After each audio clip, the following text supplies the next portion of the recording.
Alright. We should be good. What's up, YouTube fam? It's Sparky617 here, and today we're doing something completely different. As you can see, we've got quite the setup going here, right? So I have my mic here. I hope the sound is good. But yeah, guys, we're gonna be playing some Dungeons and Dragons: The Death Knight's Squire. So ideally, it is a solo Dungeons and Dragons adventure we could do. So, I'm not an expert on Dungeons and Dragons. So, if you guys have played the game before, do not get angry at me because I don't know how this is going to go. I also don't know exactly how we're going to do all the random encounters and whatnot. We might have to do a random generator or whatnot. Is the mic good? Are we good on mic? I know you can see down here some. And then I kept my webcam up there and realized that you could see me some. But yeah, let's make sure the sound is all good, everything's all good, and then we will jump right into it. Let me actually check. I can check right here.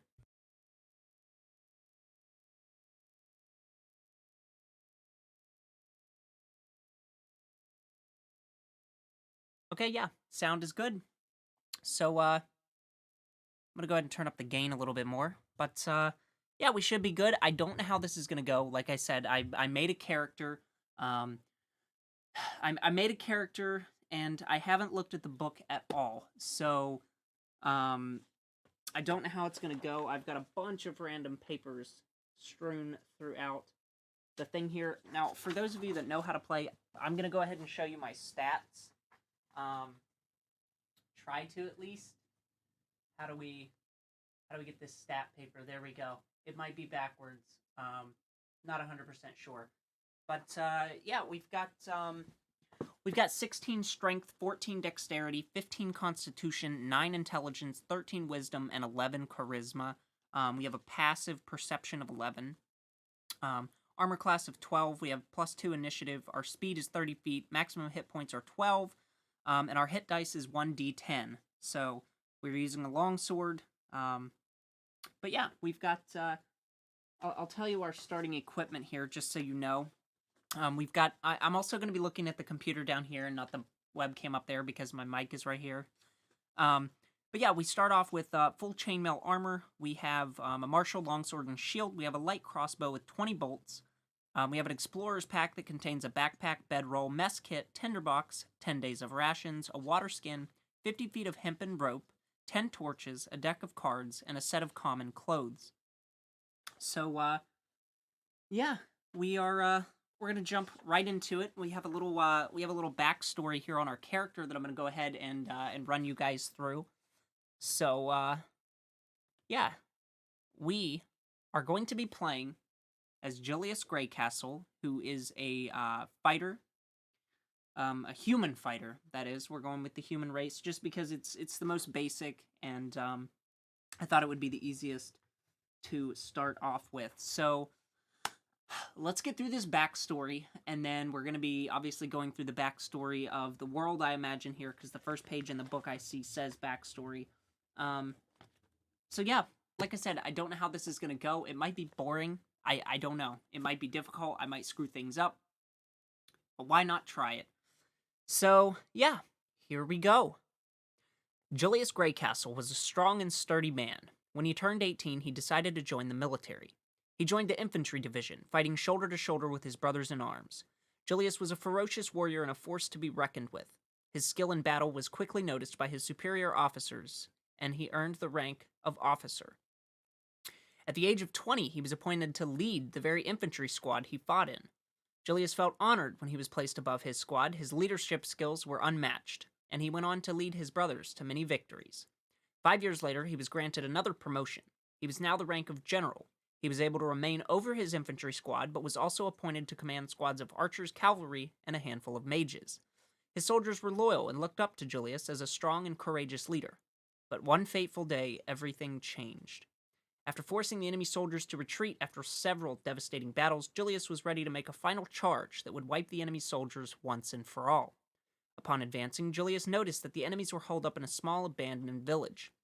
He decided the best plan of action was to divide the infantry into 2 smaller squads that would perform a pincer attack. He sent infantry and mages to both sides of the village, leaving the cavalry and archers. The cavalry charged the main road leading directly through the village, while the archers stayed at a distance to rain arrows to the village. As the plan commenced, additional soldiers began to emerge from the trees, which confused Julius because he had not sent for reinforcements. The emerging soldiers surrounded the village, leaving no gap in their circle. This is when Julius noticed the colors on their armor. These were enemy reinforcements.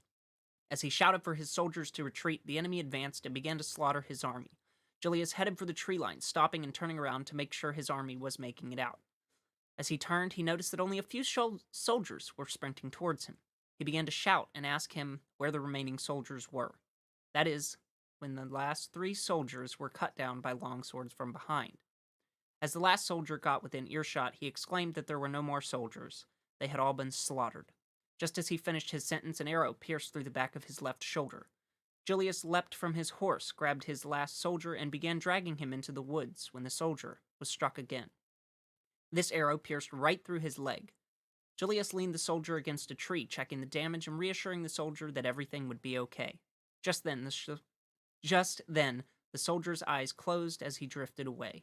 This soldier finally succumbed to his injuries and died from his last and final strike, an arrow through the knee. I did that one on purpose, just saying. Julius was forced to take his horse and leave as fast as he could so that he, too, would not face the same fate. Julius then withdrew from the military, but not before he was given multiple awards and praise from many people throughout the land. He settled down for a quiet and modest life, living in a small secluded cabin where he drank ale and hunted in his spare time. To this day, the memories of that deadly battle haunt him day and night. He swore he would remain secluded and live out the rest of his life in solitude. This is when he heard a knock on the door to find a note lying directly at his feet. As Julius read the note, his face shifted while he began packing his backpack to answer a call to adventure. Ladies and gentlemen, welcome to Dungeons & Dragons: The Death Knight's Squire. Here we go. So we got the backstory in, and yeah, I think Julius is going to be a fun character to play with. I think he's going to be fun. I had to kind of make up the backstory, so you know, I'm not an author by any means, but I think I did a decent enough job trying to craft a backstory. I did it in about an hour. Just thinking of stuff. So yeah, we've got our page here, and I suppose we shall begin reading the backstory of our campaign here. All right, so first chapter, titled Arrival in Orlebar. It is the year 1349 DR in the month of deep winter. You have been on the road for nearly 2 months now, and snow hangs thick on the trees as you make your way towards the town of Orlebar, at the foot of the Grey Peak Mountains. The Grey Peaks are known throughout Faerun for their silver and iron mines, but it is a different type of metal that brought you here: gold. While you were in Neverwinter, you overheard rumors of a large hoard of treasure within an abandoned goblin keep. Even tavern rumors prove to be fruitful sometimes and have been without a purpose for some months. You departed immediately for the Grey Vale. When you reach Orlebar, the air is brisk and the town is busy. Carts carry all manner of goods: timber, wool bales, grain, and animals from the surrounding country. Some of these goods would be bound for Deepwater or Neverwinter, others for the nearby city of Loudwater. Hungry and thirsty after many days on the road, you enter the first tavern you see, the Woodsman Retreat, and satisfy your cravings. Bread, cheese, and a hot mulled wine to do the trick nicely. You then inquire from the barkeep about accommodation. Your bones ache and rest is essential. The mountains can wait 1 or 2 days while you rest and replenish your supplies in town. The barkeep tells you that a very respectable inn, the Silver Flask, is just nearby. Toting your backpack, you walk down the street to the Silver Flask and pay for a room. The innkeep is a jolly woman who is glad to have your business, and she lights a cozy fire in your room. You bathe, then to lie down and rest soon, and fall into a deep sleep. It's been a while since your travel-hardened self has clean sheets and a roof overhead. You are awoken later that night by noise from the next room. You can hear a woman openly sobbing on the other side of the wall. The sound is gut-wrenching. Every now and then a male voice says something, as if trying to comfort her. You tolerate this for a while, but eventually it becomes evident that sleep is going to be impossible. and you walk out into the hallway and knock on the door to the room next to yours. An elderly man answers. He is dressed finely, like a member of the aristocracy, but sports a nasty black eye and a gnash across his cheek. In the background, a woman also richly dressed sits in a chair by the fire, her face buried with her hands. "Yes, what is it?" the elderly gentleman asks directly. You straighten yourself up, peering into the room. "I was wondering what all the noise was about." You say, although you don't feel quite so annoyed. "I could hear the crying from the next door. I was wondering," you say gruffly. "Not used to dealing with aristocrats. If it's anything I can help you with, perhaps then we can all get some rest." At this, the woman looks up and sees you. You probably look a fright after all those weeks on the road, ungroomed, hair disheveled, travel-worn clothes, but you've had a bath, so at least you don't smell bad. However, your type has an air about them. You've seen a fight or two and know how to handle yourself in most situations. You're what's known in these parts as the adventuring type. Such types generally do know how to get things done that others might shy away from. "Show our guest in, Elric," the woman says weakly, drying her tears with a silk handkerchief. All right, the mysterious knight. You are shown to a chair. For some reason, this old couple who introduced themselves as Lord and Lady Brumont welcome your presence, if only as a distraction from grief they consumed by. "We arrived here last night," Lady Brumont begins. "Elric is so busy these days, so we thought he would bring ourselves out to Orlebar for a little holiday. Our son, he's so fond of the mountains, loves all the stories. Well, he's our grandson, really. The son of our daughter who died some years ago. He's all we have left of her. We call him our son." Lady Brumont begins sobbing once more. Elric Brumont picks up the thread. "Long story short, my friend, we were accosted on the highway. We were passing along a lonely stretch of road when he appeared from nowhere. A knight, a towering brute of a man, all clad in armor." Lord Elric points to this face. "Did this to me, knocked me out cold. Then he grabbed our boy, threw him on a horse, and bolted, without a word." "Huh," you say, mulling over this information. "Did he seem familiar, this knight?" Eric shakes his head. "I know what you're thinking. Wealthy aristocrat on holiday from Loudwater. Someone must have known we were coming out here and seized the opportunity. It's true, I am what you would call a public figure. It is well known in Loudwater, at least, that I am a wealthy man. But no, this knight was something else. We didn't see his face. It was hidden by a great metal visor, a towering warrior. He was a hulk of a man." Lady Brumont speaks again. "And he has kidnapped our poor little Derek, abducted him, just ripped him out of our grasp." "What did you do then?" you asked. "We came straight to Orbal," Lady Brumont said. "We went to the captain of the guard, but he... A thoroughly incompetent fool," Lord Brumont growls. "Said this knight was a ghost, that he'd chosen Derek as his squire, and that there was nothing we could do about it. Said Derek wasn't his first, called him the Death Knight. You can imagine what a comfort that was to us. They say the knight lives in the woods nearby," Lady Brumont says airily, as if in a waking dream. "Weathercote Wood, isn't it, dear?" The old man grits his teeth, staring into the fire, and punches his palm. "Ghost my ass," he snarls through gritted teeth. "That knight looked real enough to me. He's a lunatic, nothing more. A lunatic who kidnaps young boys. And when I find the blackguard, by the gods he will pay." You can't help thinking that Lord Brumont is a bit out of his depth here. You don't doubt his resolve, but he looks through his days of conquest are well behind him. You feel for this poor old couple. Why not usually associating with the wealthy, you do know that you have something to offer them, and you're never one to shy away from a good adventure, especially when the chance of a reward is on the table. "I can find your boy," you hear yourself saying. The woman looks up, and new hope begins to shine from her eyes. "Oh gods," she says, her voice quivering, "we'll give you anything. Anything." The old man is a little more practical. "If I was a few decades younger, I'd be out there myself. I saw action in the Battle of Tanglefork when we freed the Vale from Rensharul." You nod appreciatively. "That battle happened about 30 years ago and was said to be fierce. You are not surprised. Elric Brumont definitely carries himself like an old veteran. I can't put my sword forward anymore, but I can offer you gold, my friend. 2,000 pieces of it, to be exact." All right. All right. The adventure begins. I know I'm gonna need a drink here. This is gonna be something we have to get a lot of. I'm probably gonna have to get a refill. I knew I should have just brought the whole jug of tea back here. Anyway, At dawn the next day, following the few scraps of information you have, you saddle your horse and ride to the outskirts of town. The townsfolk pay you little mind as you go, casting you the occasional glance. The journey to Weathercote Wood lies east, but it is no short ride. The captain of the guard tells you that the Death Knight has always been in a small patch of wood that juts out from the western side of Weathercote, like a wart on a giant's nose. By midday, you reach a sign which tells you have another 15 miles to go. You should make it there by nightfall. Not far past the sign is a small inn and tavern. An old man sits on a chair in the afternoon sun and raises a tankard of ale as you pass. "Last drink for many miles," the old man calls to you. "Come, sit, I'll buy you an ale." Alright, so our first decision here in the game, do we accept the old man's invitation, or do we just keep going?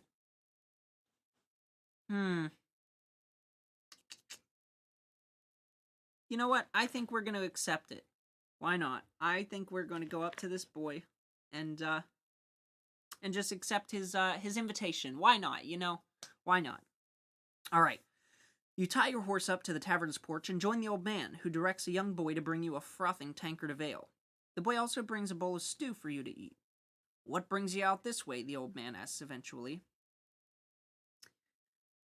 All right.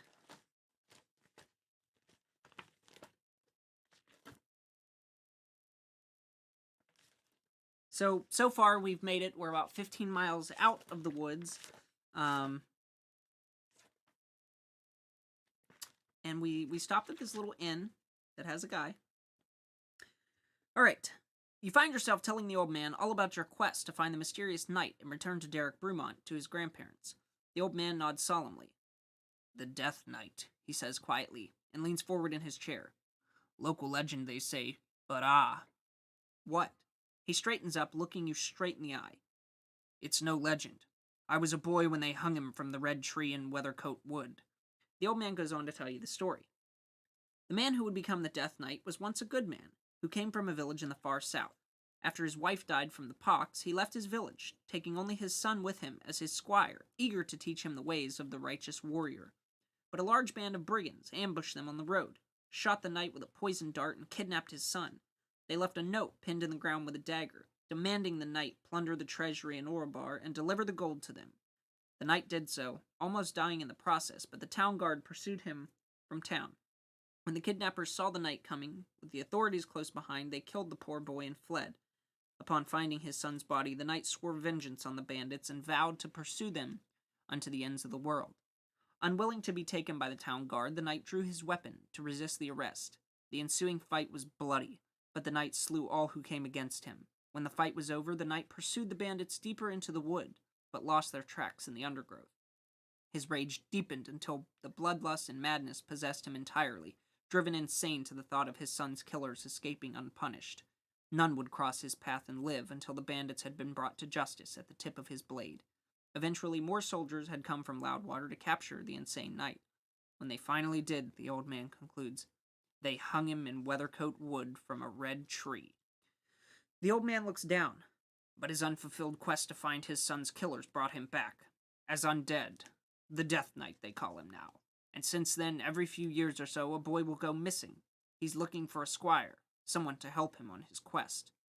You take a moment to digest all this information and drink from your tankard. After a while, you thank the old man for the company and the information and are on your way.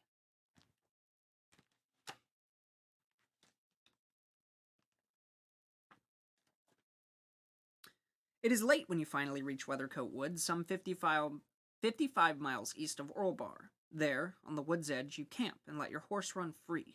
You won't be needing him for a while.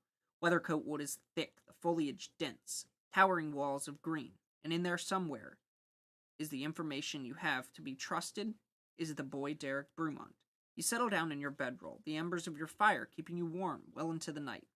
After a full day's riding, it doesn't take long for you to fall into a deep slumber, the sound of a nearby river lulling you to sleep. You wake just before dawn, fully rested, but a noise instantly puts you on guard. From somewhere nearby comes a wet, slavering sound. Quickly, you pick up your weapon and move forward stealthily. When you are some 100 or so feet away, whatever is lurking catches your scent, and you hear it running quickly away. Only dim starlight shows any detail, and all you can see is a darkened shape moving through the night towards the wood. Okay, so now we have another decision. Do I have a ranged weapon, and if so, do I wish to attack using it? Or I can decide to not. So I do have a light crossbow and 20 bolts here, but I'll tell you what, I don't think I want to try. I don't think our archery skill is very good, and if this is something that is not, if this is something that isn't hostile, and I start shooting at it, it's going to become hostile. So, yeah, I think we're not going to.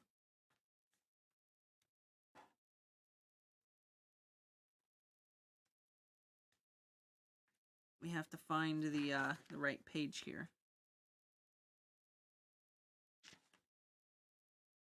All right. So we're choosing to not shoot it. You walk forward to where the beast had been before, making all that noise that woke you. There, twitching in its dead throes, is the horse you rode from Orobar. Our horse? Our horse died? No! Gritting your teeth in anger, you take out your weapon and quickly put the poor beast out of its misery. The first rays of dawn begin to creep into the sky. With a sigh of resignation, you wipe the horse's blood from your weapon and begin to trek towards the wood's edge. The morning is peaceful in contrast to the savagery you have just witnessed, and a chorus of birds greet the dawn with calls that echo off the low hills of the surrounding landscape. As you near Weathercoat Wood and you can see down a single path that leads into its depths, you see that little light seems to penetrate in through the canopy. Night still hides beneath the mossy boughs and dark green vines that thread the ancient trees together. You step onto the path and enter Weathercoat Wood. Who knows what fate awaits you within these shadowed depths? All right.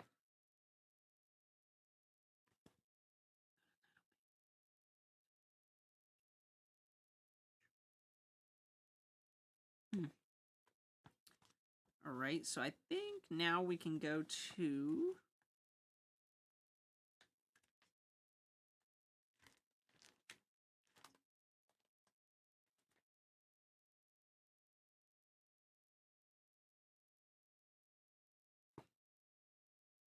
So now we get the map out, right? And I've printed off all of the maps in beautiful, beautiful color.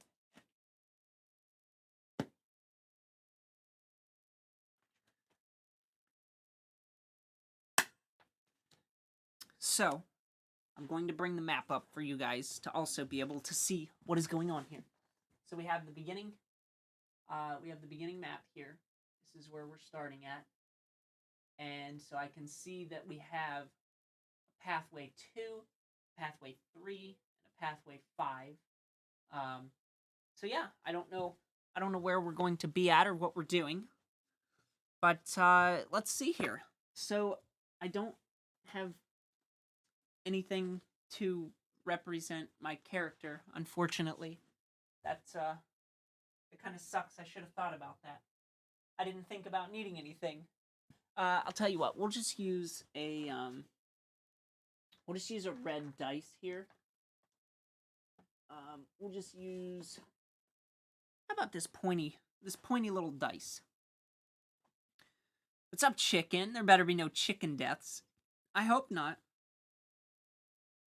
Alright. Move your token onto a bottom grid square of the tile page, or place your token on a square adjacent to the tile you have just come from. Okay, so we just came from the bottom of the map there. So we are standing here.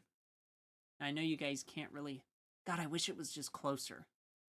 I really wish it was closer. Let's try something. This is probably going to be awful.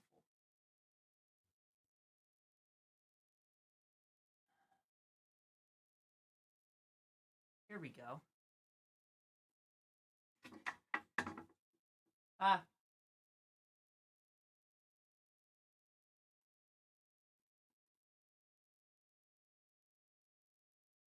There.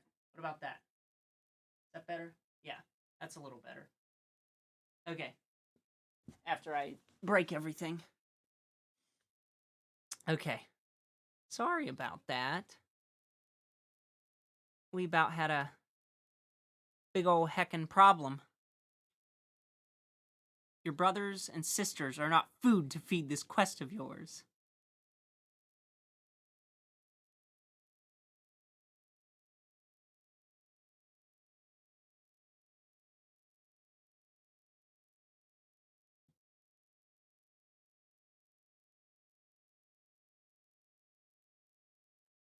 Where's your high? The audacity. Here you go. Here. It's a crappy heart, but I'm trying to. There we go. Alright. So we have our little token here. Now you guys can see a little better. It's a bit awkward because my legs are just right here. But I think that helps some. Now you guys are a bit closer. Okay.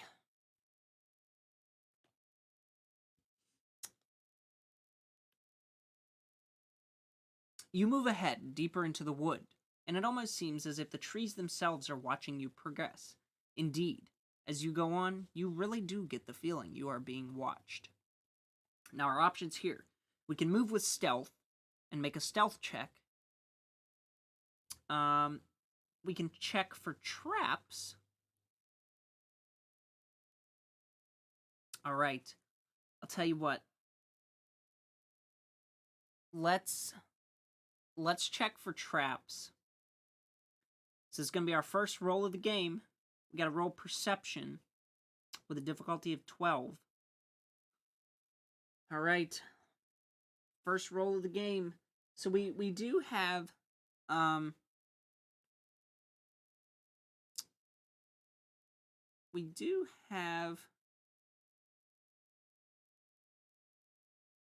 thing here. So perception is wisdom. So we get a +1 to our roll. So we have to get a DC of 12. Here we go. First roll of the game. Oh, we got a 17. Let's go. That was a 17. Let's go. All right. So success. Go to check success.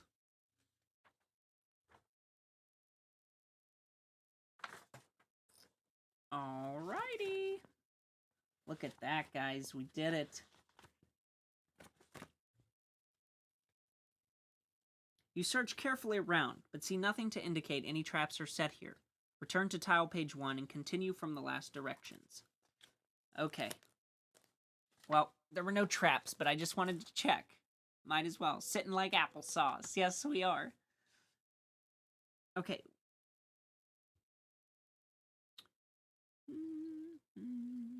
When you are ready, move your token through the map in the direction you desire. When you reach a square adjoining the green translucent dot, go to quiet entry. Okay, so we're going to move our piece up here to the green translucent dot. I guess we have to stay on a grid piece. So now we go to quiet entry.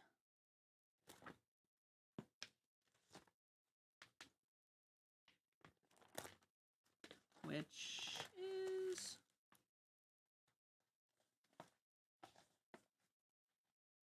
Alright. You pause for a second, thinking you heard something. But no, it was just some bird flapping out of cover. You watch it rise into the canopy, and then look around at the 3 paths that lead off from here. Alright.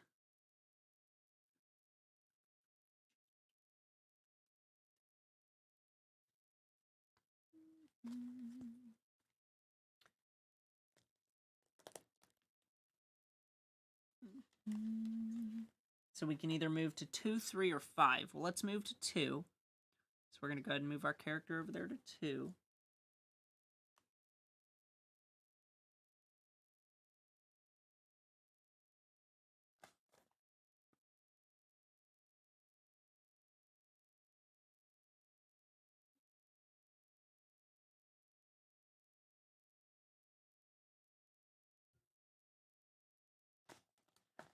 Okay.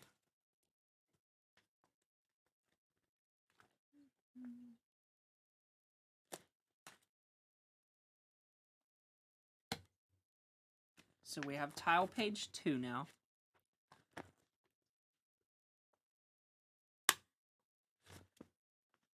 So, we can now put this map here.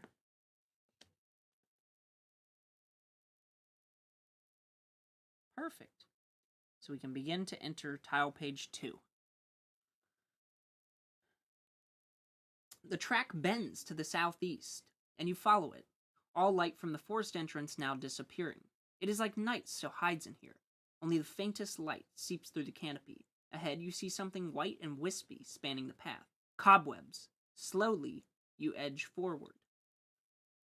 Okay, so we can move forward with stealth or check for traps. You can only search thoroughly once the cobwebs are removed. Alright, so we have to search for stuff, and we have to get this, Alright.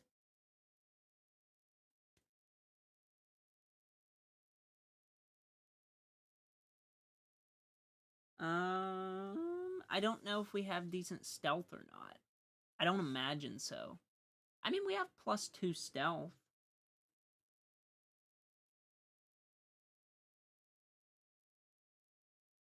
Do we want to risk it? Do we want to risk it for the stealth approach?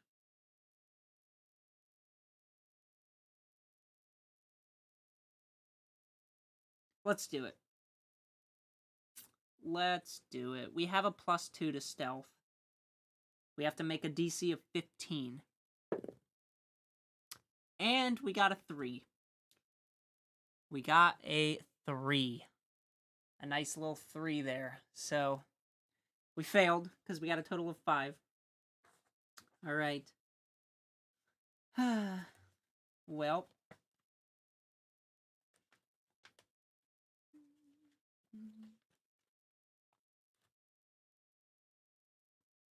You edge forward, drawing your weapon and keeping watch on all sides. After all, where there's webs, you stop before the first web, a thick mass of silken threads. It looks tough. An ordinary weapon is going to struggle to cut through this.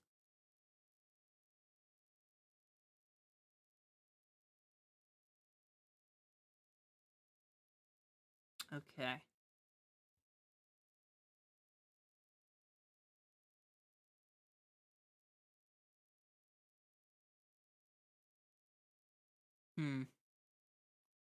So we can either burn the webs with our torches.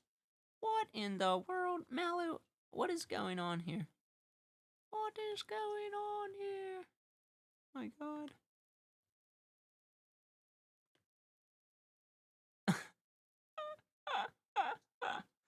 Okay. Anyway, how does a triangle dice work? I don't know. It does, though. Okay, so we can try and burn them using ordinary fire. We can try and move them with our weapon, or we could throw something into the web and see what happens. All right, let's try and just use a torch, because we have 10 torches with us. So let's go ahead and try and use a torch.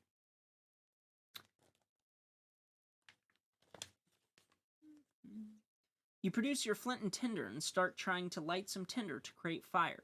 You crouch down, working the stone, trying to produce a fire that can burn the webs away. Okay, so this said, did you make the stealth check? Alright, well, we failed the stealth check, so let's see what this leads to.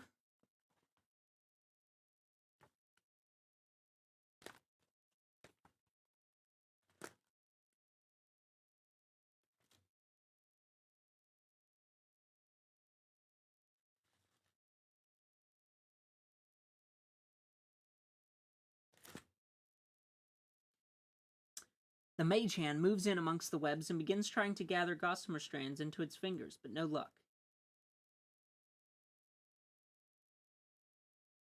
It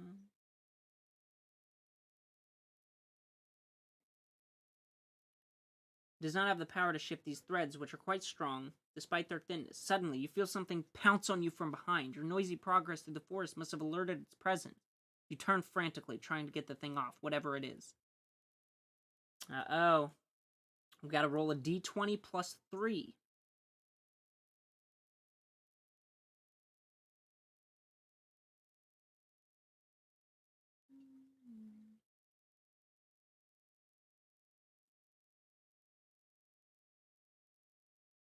Okay. Oh, gosh. So here's our next roll. And we're trying to look at our AC. So our AC is 12. We get to roll the +3. So if this is more than our AC, then we succeed. Hello, welcome to the stream. All right, let's try this. We got to beat 12. We got 11, but then that's a +3. There we go. Okay, so we got it.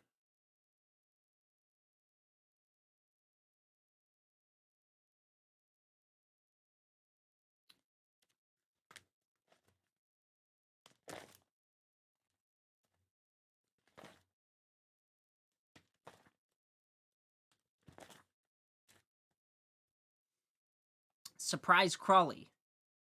You feel something biting into your neck and a burning sensation into your skin. Something poisonous has bitten you. Okay. Oh. So we gotta roll 1d6 plus 1 and then 2d6s. Alright. Uh-oh. So we got a d6 here. Let's see what we get. We got a 4 plus 1. Just 5. And then we gotta roll 2d6s. So we'll just roll these two. We got 7.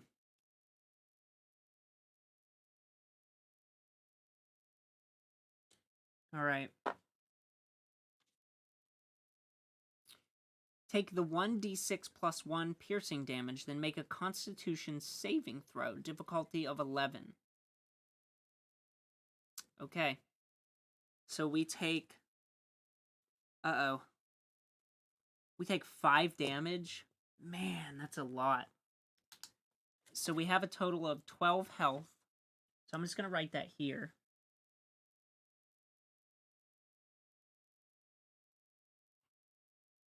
So we lost 5 health.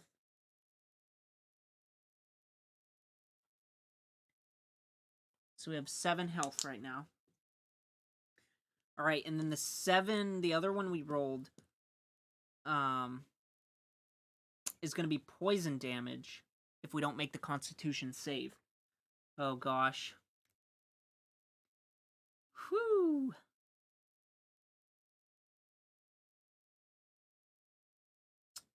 The difficulty is 11. And we have +2 to Constitution. So we just have to roll a 9. Oh gosh, come on. God, we rolled a 6. If you die, you just restart. I've actually heard a lot of people say that they have taken like 3 playthroughs to get through this. All right. If you fail, take the full damage. Quickly, you bat the thing off and turn.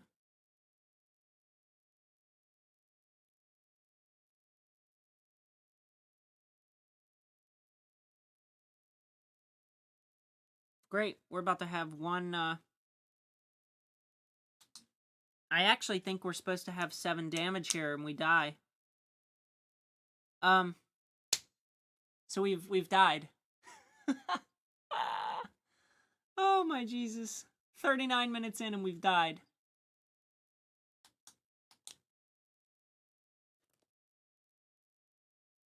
Yeah, we've definitely died. Okay, so there's death saves. This thing does have death saves, though. So let's go ahead and put in one fail... I don't know what the death save would be, though. I guess we can roll a death save. Roll? Maybe? Okay, well, I'll tell you what. Let's ask the Oracle. I have some tables here that will be invaluable to us. Okay.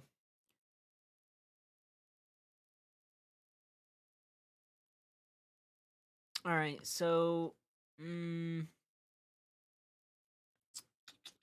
let's go ahead and do a 50-50 shot.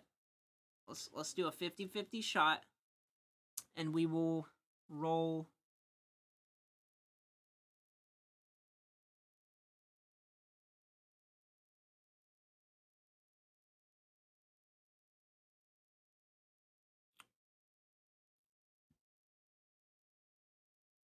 Let's set it at a difficulty of, I don't know, 20.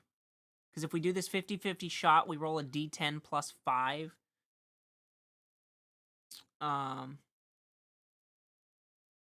Or no.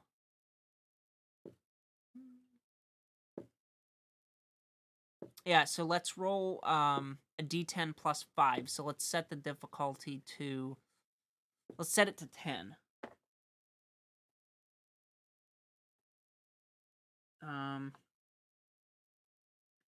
I have lost my...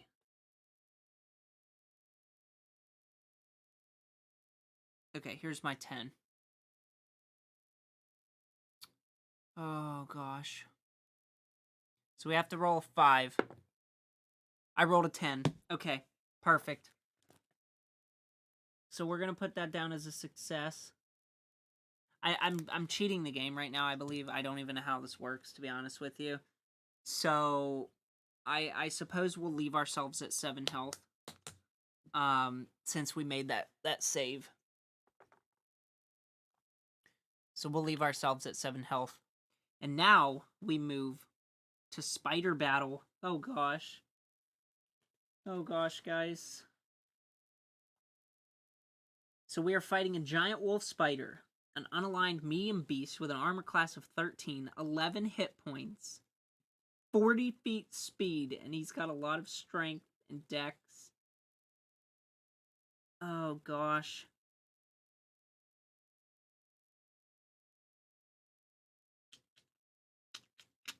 Alright, so I have to roll, and I have to get...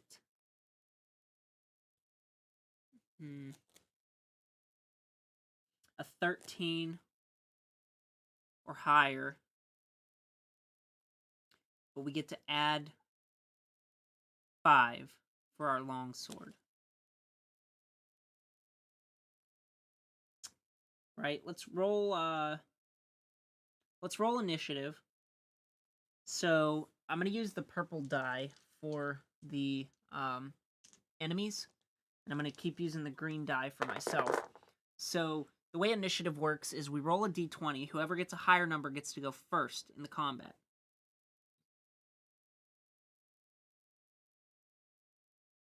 Oh, so we have to roll a d8 and place 2 of the tokens on the map. That many squares from you. Okay, so place 2 tokens on the map from that many squares from me. So we roll a d8, which I believe is this one. Yeah. We got an 8. Okay. So, oh gosh. Let's say we moved here. So then we're going to have 2 baddies. So let's change ourselves to the blue. And let's make the baddies red. So here are the 2 baddies. So they need to be 1, 2, 3, 4, 5, 6, 7, 8. 1, 2, 3, 4. 1, 2, 3, 4, 5, 6, 7, 8. It doesn't really matter. We're just going to put that one there. All right, now we roll initiative. All right, so let's roll initiative for, we'll call this spider number 1, and we will call this spider number 2. All right, so let's roll initiative for our first spider. So spider 1 got 5.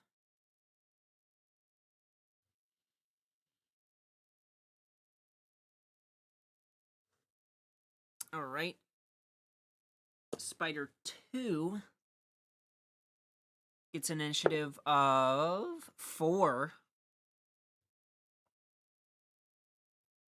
And then me, I get initiative of 10 plus 2, so I got 12.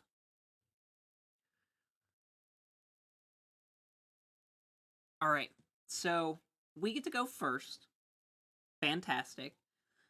So the way the combat works is, so on one turn, you may move the distance of your speed score and also take one action. So our speed score is 30 feet. Each square on here represents 5 feet. So what I think we're going to do is do maybe 5, 10. Yeah, so we're going to move into that spider there. That'll be good. We also, do we have a bonus action? No, that's per short rest. Okay. All right. So, oh gosh.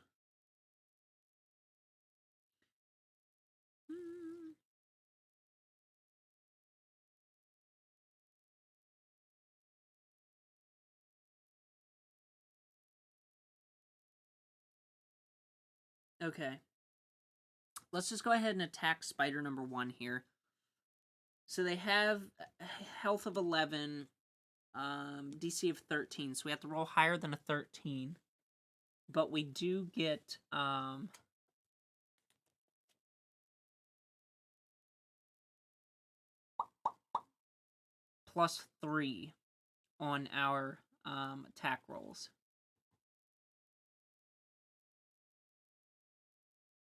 Or is it the unarmed strike? Let me see something. Action, standard attack.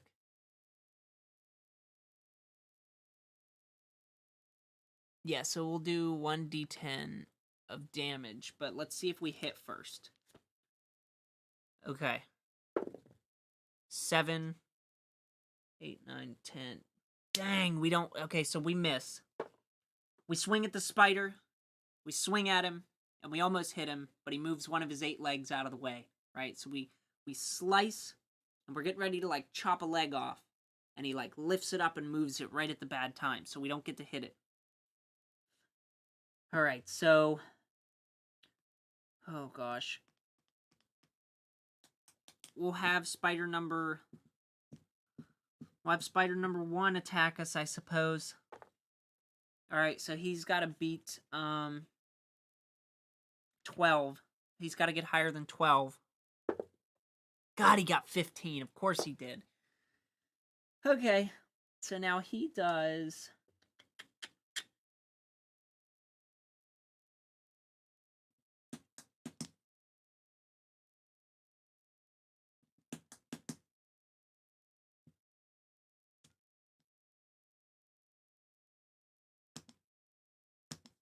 One d6. 1d6.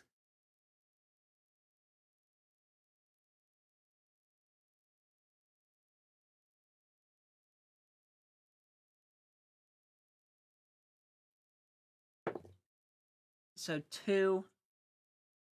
And then +1 piercing, so we took 3 damage.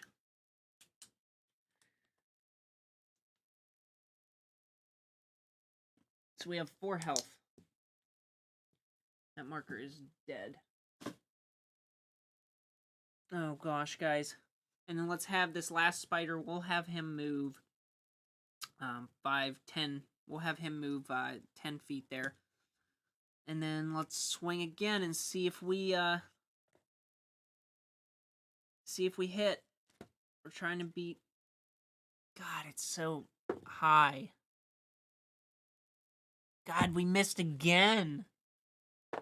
Jeez. Alright, let's see if this spider hits.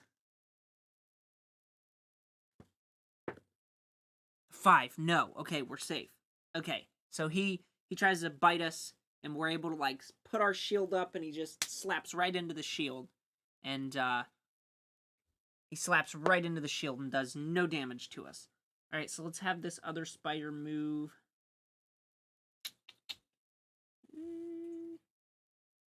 Say another 10 feet. Alright, so we'll have him move up. Now it's our turn to Try and hit this guy again. They have a ridiculous armor class. Because we've got to get at least a 10 on our dice roll. Oh, we got 11. Plus 3 is 14. So we definitely hit this guy. Alright, so now we roll our damage here. So we do 1d10.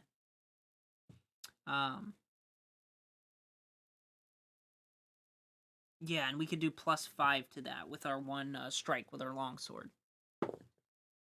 So we do 10 damage, plus 4, 14. Boom, he's dead. He's dead. Dead, dead, dead. Alright, so he was standing there, and he just tried to bite us. He bit onto our shield. He took the knockback, and then we just took our sword, and we just slammed it right on top of him. Cut him right clean down the middle, and he just fell apart. So, we took out one. Alright. And then this spider is going to move. And then let us roll for attack here, I suppose. I actually think he gets to attack. Right? Yeah, because he could do both. Dang. Alright, let's see if he hits us. Let me move my 10-sider out of there.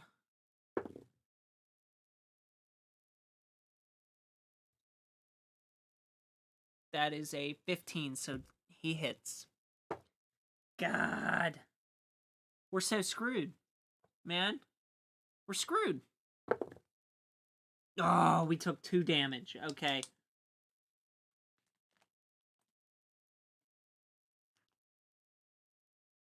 That puts us at 2 health. That literally puts us at 2 health. We have to kill this guy. We literally have to kill this guy, guys. You sat down in your chair and went to reach for the seatbelt. Oh, gosh. Alright, gosh, let's try it.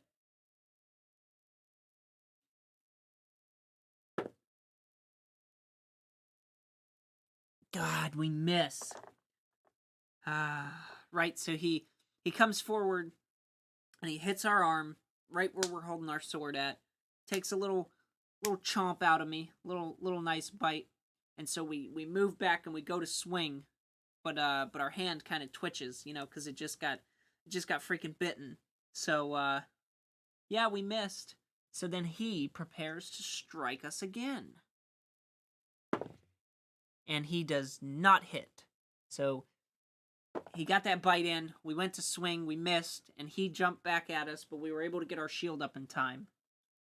So he did not hit us. Oh, gosh. Come on, baby. Come on. 19. Oh, my God. That's almost a freaking nat 20 right there. All right, so since we got 19, I'm going to tell you what. I'm going to go ahead and give us that bonus for that attack, which is plus 5. So we're going to roll for damage plus 5. 10 plus 5, 15. We absolutely dominate this spider again. We were able to get our shield up. He went back, and just like the first time, we slammed him right through the middle, splits in half, and he's down. So, boom. We killed the freaking spiders. Dear God, this combat is ridiculous. We have 2 health left, by the way. Just saying. We have 2 health left. Okay. If you are victorious, go to this entry. Alright, we were barely victorious, kind of.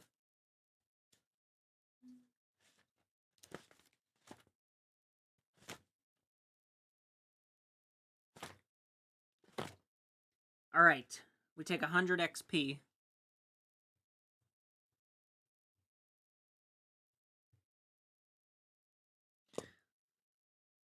You take a moment to catch your breath, recovering from the battle with the spiders. Their dismembered corpses litter the ground. You destroy the rest of the webs and then assess the situation. To have a look around, go to the entry, investigate spiders. To keep going, go back to tile page 2 and continue from the last direction you read. We're gonna look around. Why not? Let's look around. Why wouldn't we? Alright.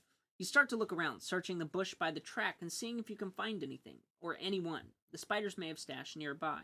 Just off the path, you find several dried-up corpses wrapped in old webs, the remains of helpless travelers. A quick look through the pockets of a dead orc turns up 21 copper pieces and a dagger. A further search of 2 human corpses produces a heavy crossbow, and jackpot, a bottle labeled Potion of Healing. You even recognize the script. It's from a reputable dealer in Neverwinter who you have bought potions from before. You drop the items into your backpack and move back onto the path. Bingo. So we've gotten ourselves some equipment here.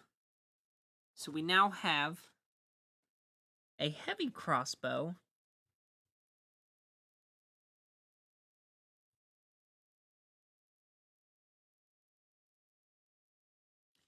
We got ourselves a dagger.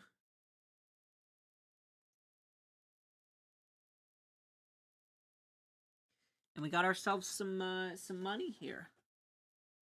Got ourselves some money.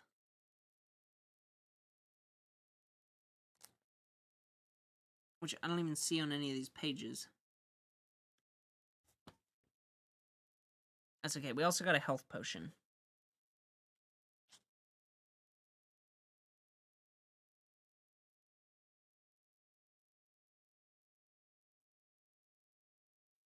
Okay.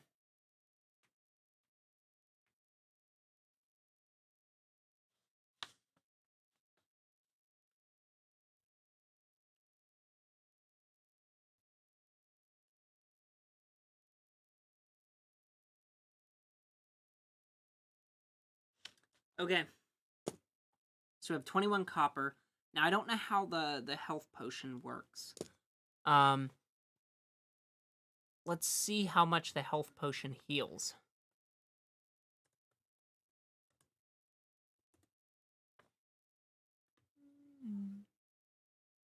You regain 2d4 plus 2 hit points. Okay. So a health potion...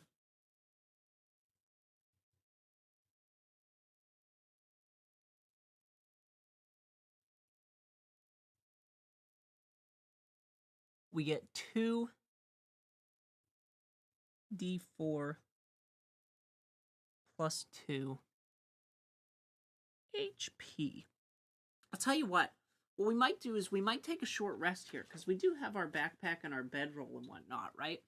So maybe if we want to take a little short rest, we could heal up without actually having to use the health potion, and I think that would be good.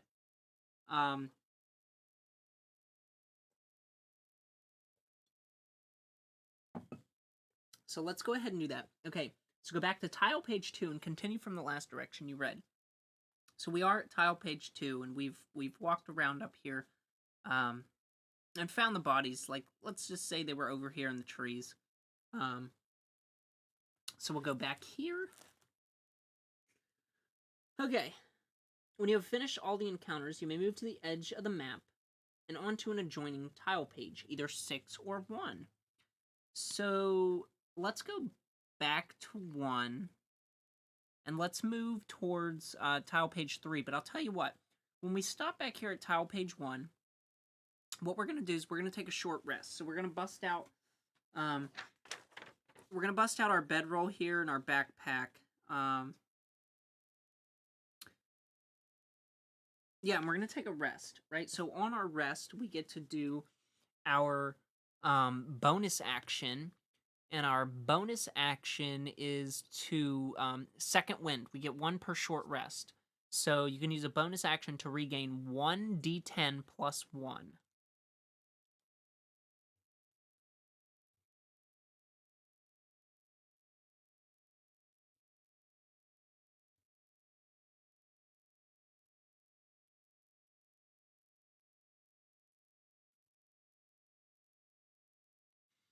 Okay. So we're going to take a short rest. I don't know how long a short rest has to be. I mean, we could look, but I'm just gonna say it's like 2 hours, right? I'm just gonna say we take like a nice little 2 hour little 2 hour nap. So then we're gonna heal up. So we get to do 1d10 plus 1. Gosh, come on, give me some health, man. Give me some health.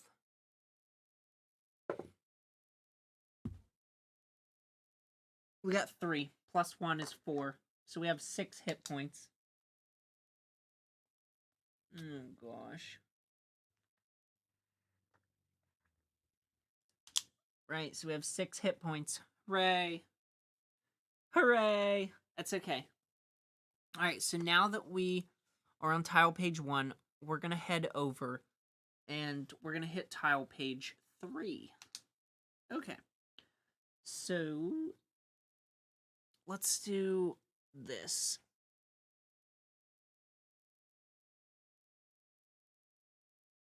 We have 6. So I'm going to erase this over here that we've written because we need to put on the next map page, which will be 3. Okay.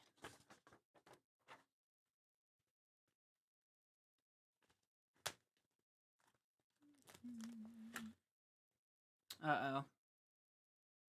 I see something, guys. I see something not good. Right, so here's the next map page. And I see what looks to be a little entrance over here. Looks like a little dungeon or cave or something. Oh no. I don't have enough health to deal with that. Alright, so let's move on to tile page 3. Okay, the track leads deeper into the wood and the light fades. Ancient trees line each side of the path, and you can't help but think this wood is an excellent place to hide out. Then ahead, you see something strange. It appears to be a low stone building at the corner of the track where it turns north. Tucked in amongst the trees, it is made solidly of gray stone, fronted by 2 large stone double doors. You move forward wearily. Okay, so we're gonna move forward. We're gonna stick back here. We're gonna make sure we stay a little bit cautious. Alright, we can move with stealth. We can check for traps. We can investigate. If you'd rather keep going. Okay, man, I don't know if we should, I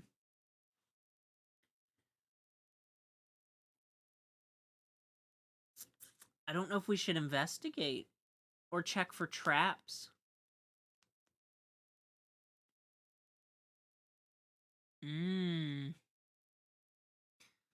Let's try the doors. Right? Let's try the doors. See what we've got in here.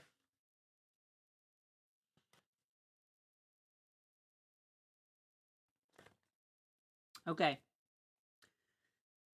You walk up to the building, watching your periphery. It is a low, rounded building fronted by large stone double doors, as noted by here, which look heavy but could probably be moved by a good pull or push. A metal ring sits halfway up the inner edge of the right-hand door, surrounded by ornate designs. You look closer. It is a mosaic of sun designs.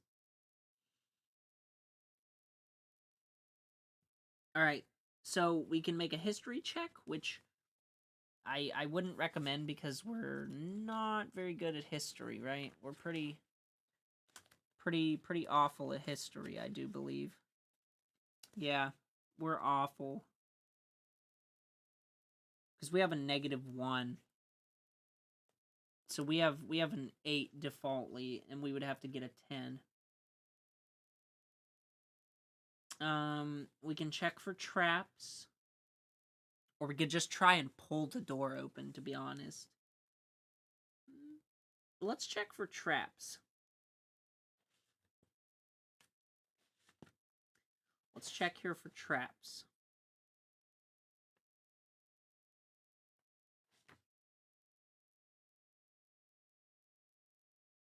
Alright, so we move over here. We're at the stone door. He started inspecting the handle and all around the door, looking for booby traps of any description. Okay. So we roll a perception of difficulty 14. Perception, we have a 14 in.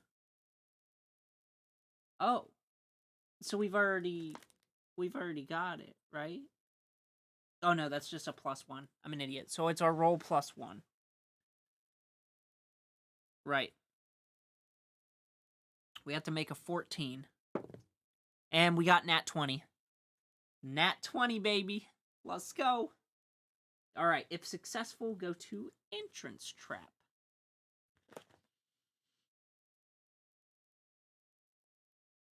Your keen eye could have just saved your life. Closely inspecting the door, you notice a catch mechanism cleverly hidden under the large metal ring handle on the right door.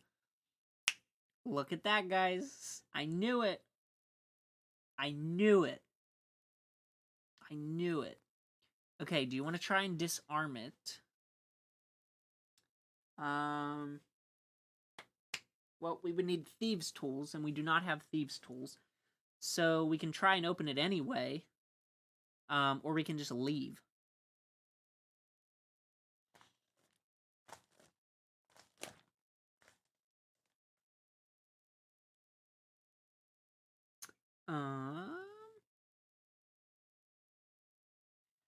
Let's see. I don't know.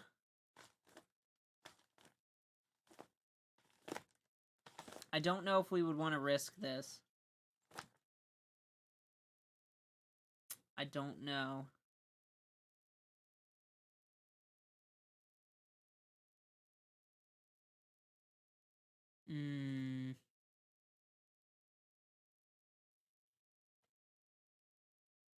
Let's not. So we're just gonna go to the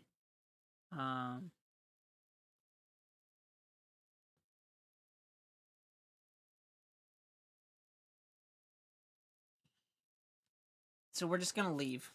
Right? Let's just leave. Okay. So now we're gonna go up to 4. So let's move up to tile page 4. Oh, when you reach this circle, go to round the twist. All right, let's take a look. Uh-oh. I'm feeling a combat or something. Round the twist. Make a D100 roll and add 10.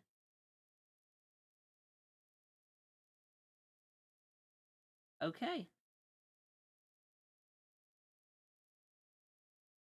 D100, which is... What's the 100? Probably this.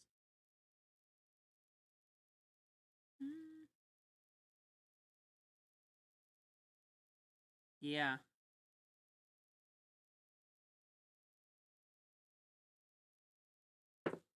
Got 20. So if we get 1 to 20, go to entry Wanderers.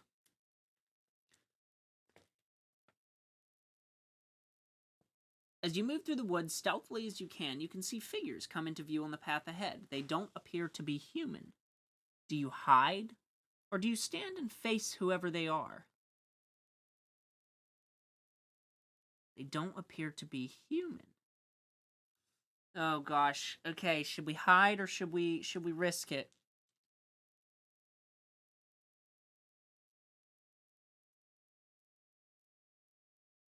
Let's just risk it, man. Let's just risk it. Why not? I'm feeling risky. I'm feeling risky, guys.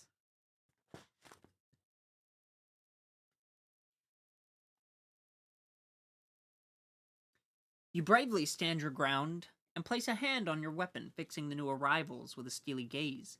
You can soon make out what they are. Kobolds. They see you and shout, then move quickly forward. In their broken common, the one appears to be the leader who addresses you. Pay up, human. 5 gold to pass this way. All must pay the toll. Ah, dang. Okay, so we could either pay the gold or we could not pay the toll. And we started with, we had, here's the little points thing. So we have 11 gold currently, plus 21 copper. So 21 copper, 11 gold. How much did they want? 5 gold. I'm just going to give it to them. Right? I think that would be safest. So let's just give it to him. So that leaves us with 6 gold. I think that's a decent amount of gold, right? I think that's a decent amount. Okay, so we go to pay toll. Pay toll.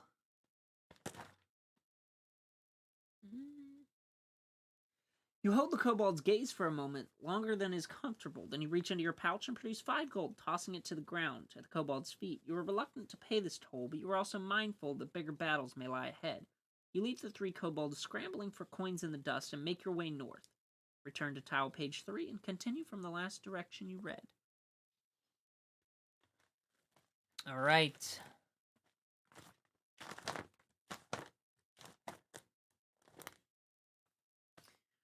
So, when you finish all the encounters, you may move to the edge of the map on an adjoining tile page. So let's move up to 4, right? I'm going in order at this point, right? I mean, that's pretty obvious. So let's hit map number 4.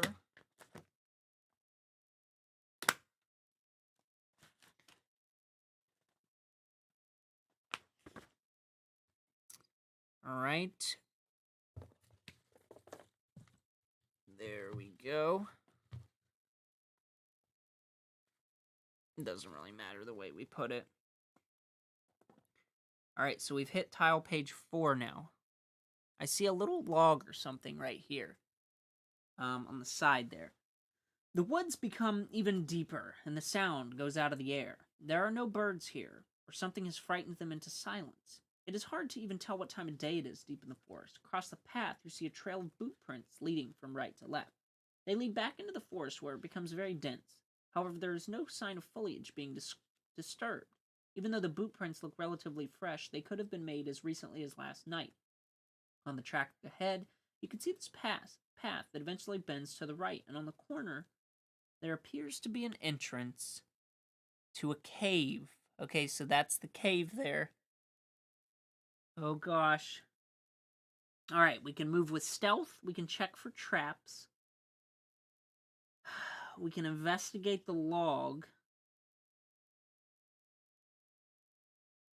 Let's investigate the log. Let's go ahead and investigate the log.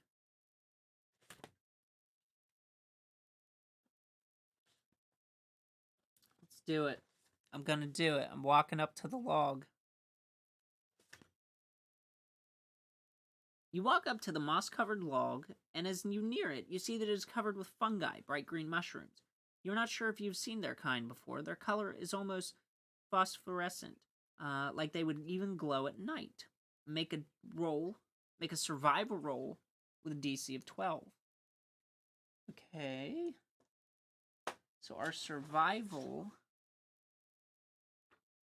is going to be +1 with a difficulty of 12. So we have to roll in at least an 11 on this. Oh boy. Think we're going to do it? We rolled a freaking 1. We literally got a critical fail. Oh gosh.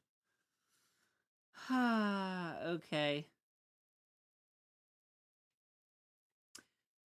Try as you might, you can't seem to recall whether this fungi is poisonous or not. You consider eating a small amount, but have heard stories of very dangerous mushrooms in these parts, and think better of it. Add the green fungi to your inventory if you wish, and then return to tile page 4. Yes. Let us put the green fungi in our inventory.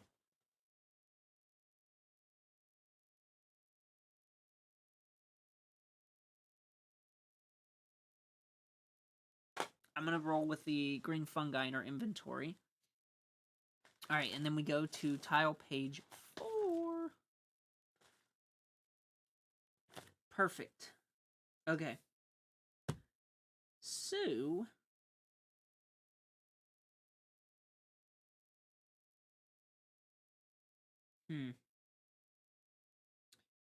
Let's go back down. We're going to walk all the way down and around, and we're going to go to 5. I think 5 should be our next one we go to here. Try and keep it in sequential order, I guess, right?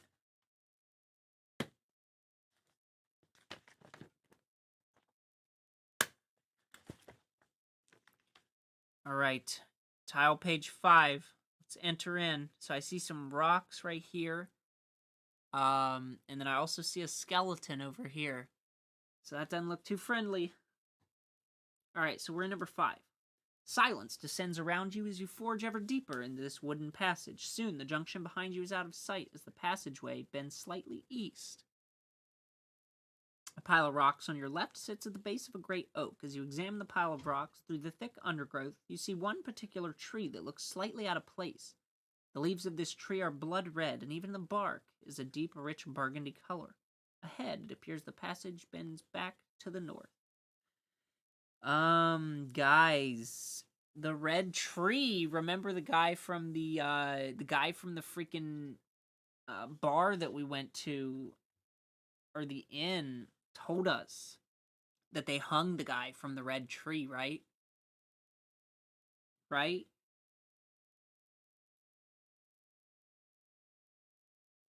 All right, let's go ahead. I'm going to go ahead and read all these and see what our options are real fast.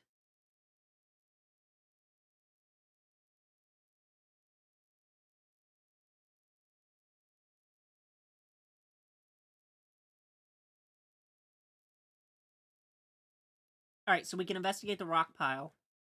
We can investigate the tree. Or we can keep going.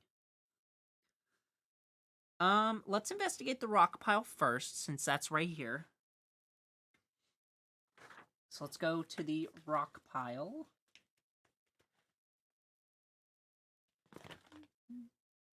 You approach the rock pile and give it a bit of a poke. It seems fairly innocuous, but you don't want anything leaping out as you are in a hurry when your back is turned.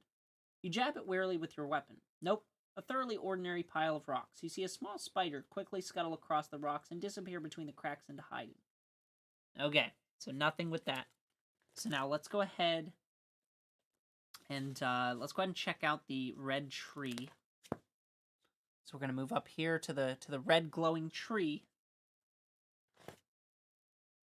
I'm nervous about this one. I'm really nervous about this one, guys. This tree seems very out of place here. You walk off to the left side of the path and make your way towards it. It sits apart from all the other trees, and as you reach it, you realize it is a lot bigger than it actually looks from the path. You stand before the red tree, looking up at its height. Apart from its color, it doesn't appear to be especially significant. What would you like to do? Alright. Are we a paladin? We are not. We can climb the tree, take leaves from the tree, take a branch from the tree, go back to the path, or detect magic. Whew, okay. I don't know if we know the spell Detect Magic.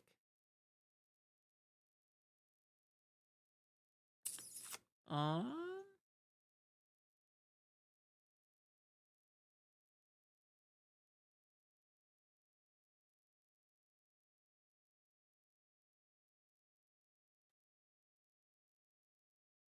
don't think so. I don't think we can detect magic. So what we're going to do we want to climb it? Do we want to take leaves? Do we want to take a branch? Or do we just want to freaking dip? Let's take a couple of leaves. Why not? Let's pick up some leaves.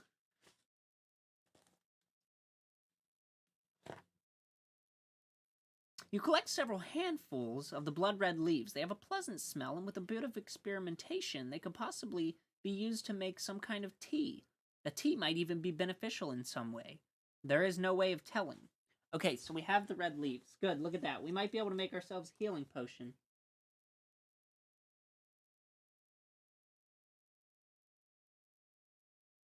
All right, so we'll add those to our inventory. And then do we want to take a branch? Man, I don't know about taking a branch.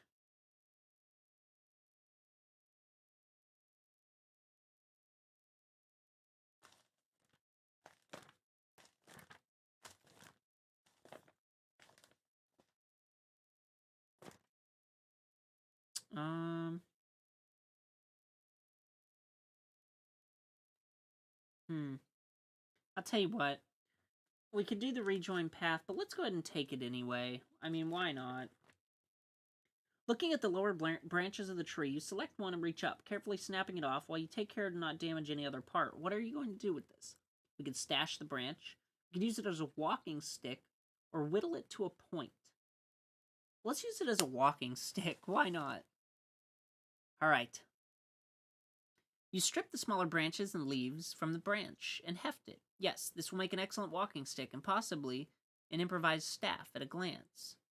Add red tree staff to your inventory. It can deal 1d4 damage. Holy crap. So we got a freaking staff. Look at that.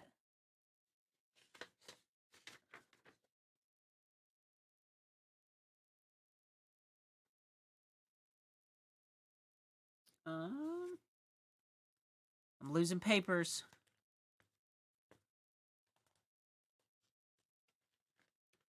I'm losing papers.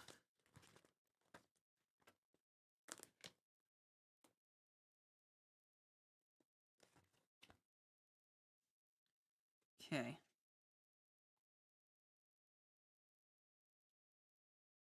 So we have a red tree staff. And it can do 1d4.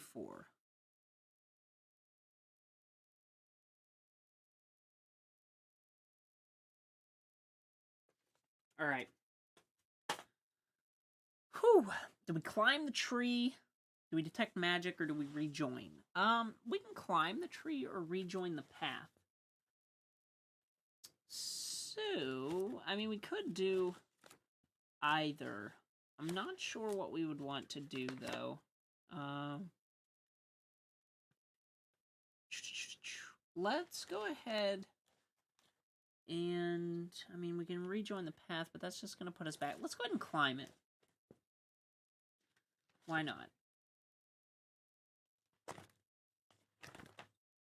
All right. Make an athletics check with a difficulty of 9. If you're successful, go to tree climb. Okay. So athletics, we need to make an athletics check, which will be difficulty of 9. That isn't that difficult, right? And we have +5 to athletics. Oh, shoot, man. So we have a +5. So all we gotta roll is a 4. 13. Alright. If successful, go to tree climb.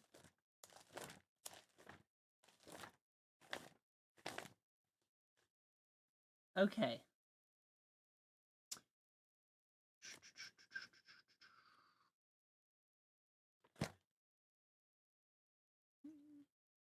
You scurry up into the tree's branches. You were born for this sort of thing, and are soon at the top, looking out over the canopy of Weathercoat Wood. There's not a lot to see. The canopy appears almost unbroken. However, to the north and slightly west, you can see some rock outcroppings protruding from above the green swath. You return to the ground, standing at the tree once more. Okay, well, let's rejoin the path. What's up, Danny? Thank you. It was a lot. It was just kind of thrown together, to be honest with you. Leaving the red tree, you walk back to the forest path, your mind fixed on your quest. Slowly, evening seems to be falling around you. Okay. Return to tile page 5. So evening is coming, so I'll tell you what, let's go ahead and take a long rest before we leave this, because we know this place is safe, right?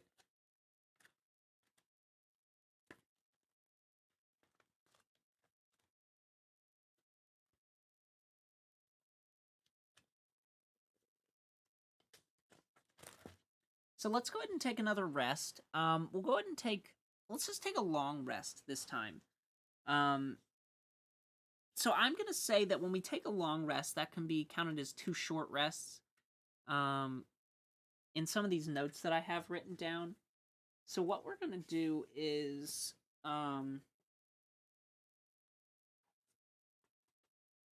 we're going to do 1d10 plus 1. So we're going to do 2 d10s plus 2. Right? We're going to do 2 d10s plus 2. So that is 3. So that's 1. I got a 1, so that's a 1 and a 6. So that's 7 plus 2 is 9. So we can only heal up 6 more, so we are back to our 12 hit points. Holy crap. Good, good, good. Okay, so now let us move back down to... Can we do that?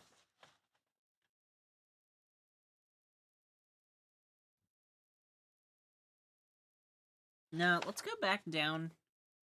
Let's not go up. Wait, can we check out that pile of bones?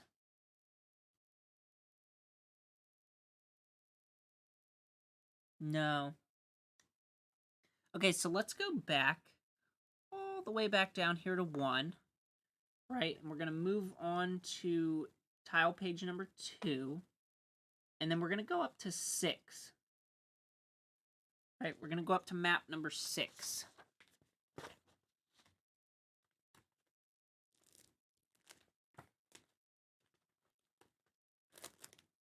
Uh-oh. Uh-oh, I see a house. I see a house. There's the next map.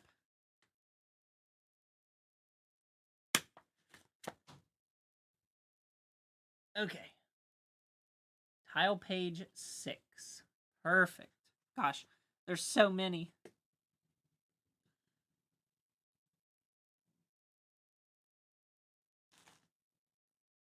Okay, so we're now on 6. You round the corner to see a house on the western side of the path that appears to be inhabited. Smoke is drifting from the chimney. Who knows who waits inside here? An kindly old wizard hermit or a warlock quietly plotting the domination of the world? Come to think of it, this could even be where the Death Knight is hiding. The cabin doesn't look like much, though. It could just be a commoner family, and they might have food. Your belly begins to rumble at the thought of a hot meal.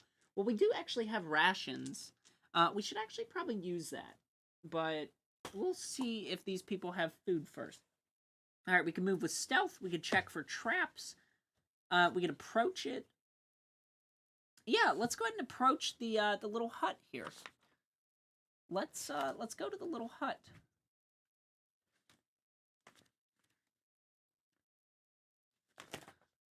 You approach the little hut that sits to the side of the forest path. It is well made, if a little dilapidated, and covered in vines and creepers. Cautiously, you approach the door and slowly reach for the handle.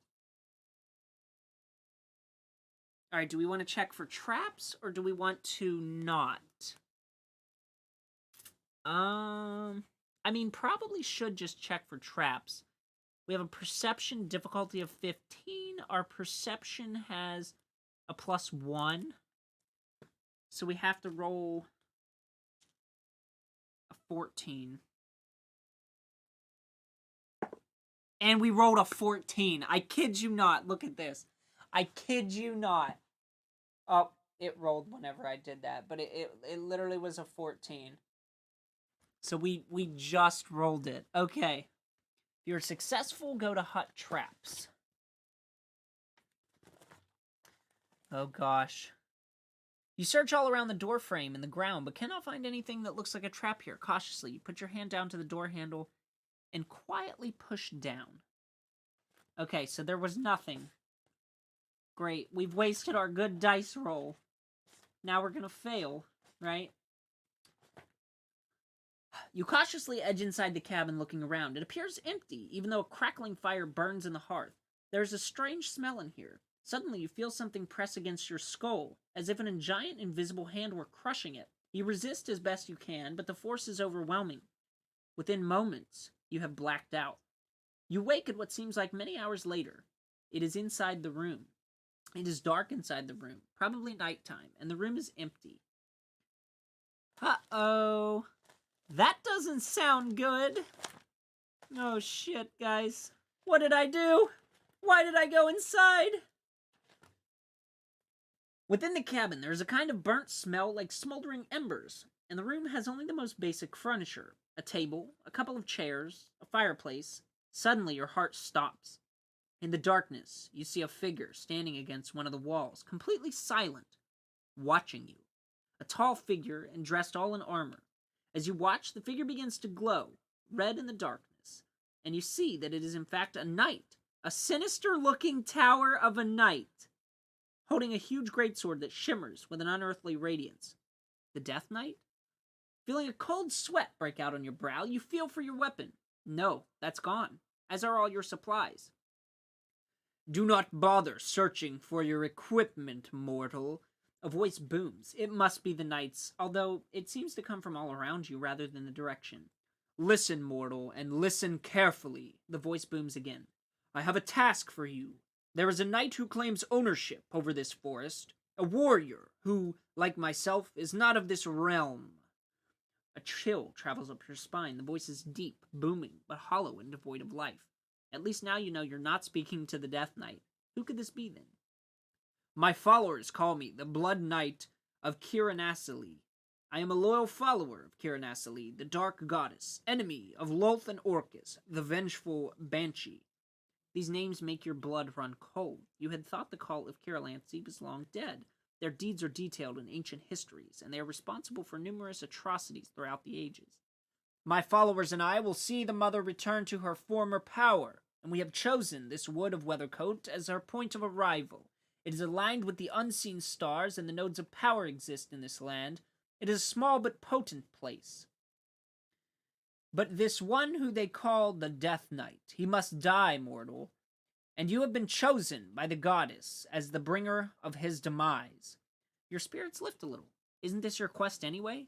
You're about to voice agreement when the Blood Knight adds, and as reward you will become my most exalted follower, my general, who shall stand beside me in glory as we return the goddess Kiranasali to her rightful place as ruler of this land. This part you are not so much in agreement with. You are stunned into silence. The Blood Knight continues. You must leave this place now. He walks forward, taking a couple of massive steps towards you, and red sparks skitter out from his feet as he walks. Do not be afraid, mortal. I am Merkbrood, made from the embers of the cremated dead, and this weapon is of the Merk as well.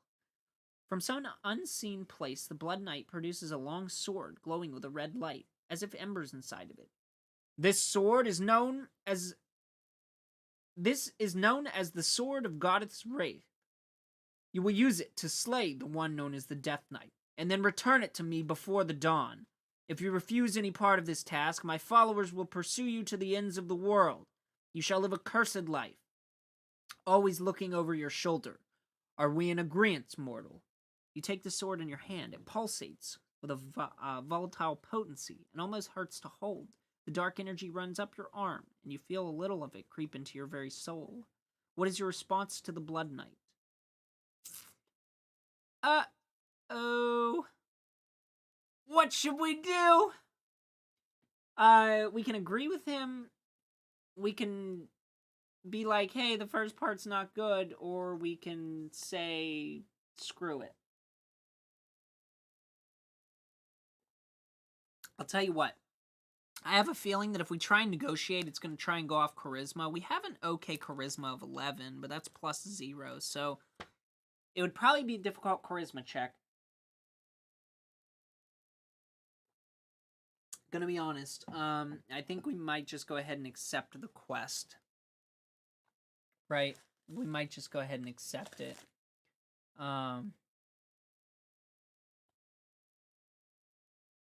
So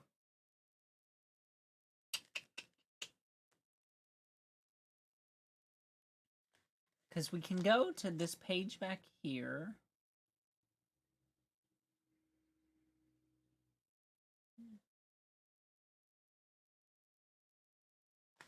I'm not sure. I'm trying to see where next we need to go to.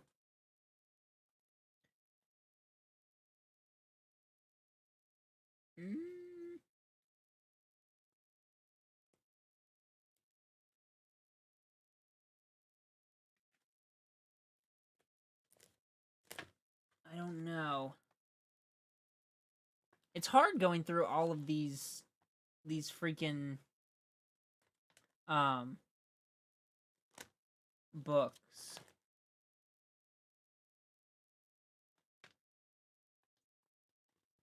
All right, we're gonna choose the response.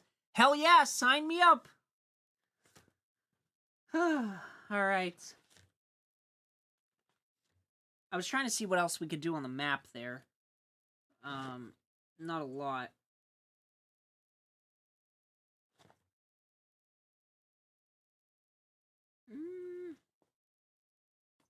As these words, you hear a crackling sound, like logs moving in a fire, and through the Blood Knight's visor, you see the twisted shape of a hideous smile made out in embers, like a thin line of fire. You stare in horror. Excellent, mortal, you have pleased me well. I would complete this task myself, but until the goddess's arrival, I cannot risk standing in sunlight. As soon as Kiranasali comes, she will grant me physical form. Then for a time I may roam free. Now go, fulfill your destiny. If you were frozen by a spell, you are now released from this. You stand, and as if a trance, walk from the cabin. There in a small pile outside the door are your belongings. You quickly check them. Yes, everything is there, including your provisions. You shoulder your backpack, regaining some small measure of comfort, and around get your bearings. You wonder for a second if this was all a dream, but then you feel your newly acquired sword. And yes, it is still there. Quickly you turn, open the door, and peer inside again, but the hut is now empty. The Blood Knight is gone, and the table and chairs are overturned and covered in cobwebs and dust. What? What just happened? You add the Sword of Goddess's Wrath to your inventory. Against normal creatures, this functions as a longsword with an extra 1d4 of fire damage, but against undead creatures, it gives you +2 bonus on all attack rolls with a damage of 1d8 slashing fire. Oh, yes. We just got a baller-ass sword, guys. Ain't no way. Ain't no way. So from now on, we're going to be using that. So we got the...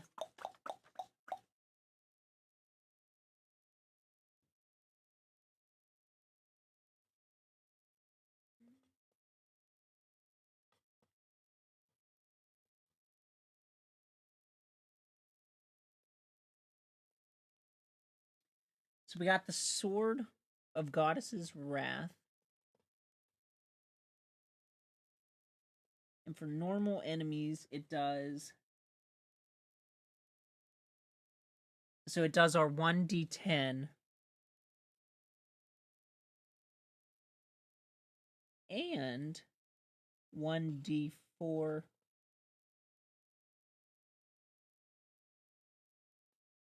of fire against undead. It does +2 on attack roll.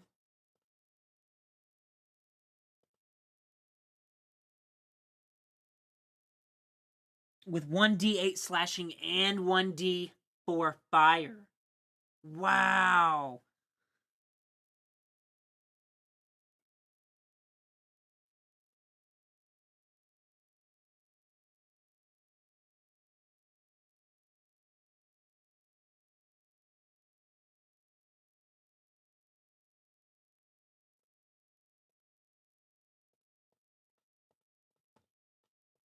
Wow, so if we run across undead people, that's going to be baller. I'm so glad I chose that. I am so glad. Okay. Go to tile page 6 and continue reading. Alrighty. So, do we want to go all the way back around to 7? let's go all the way back around to 7. So let's boop, boop, boop, boop, boop, boop, boop. Travel, travel, travel, travel, travel. Boom. All right, tile page 4, and we hit the green dot.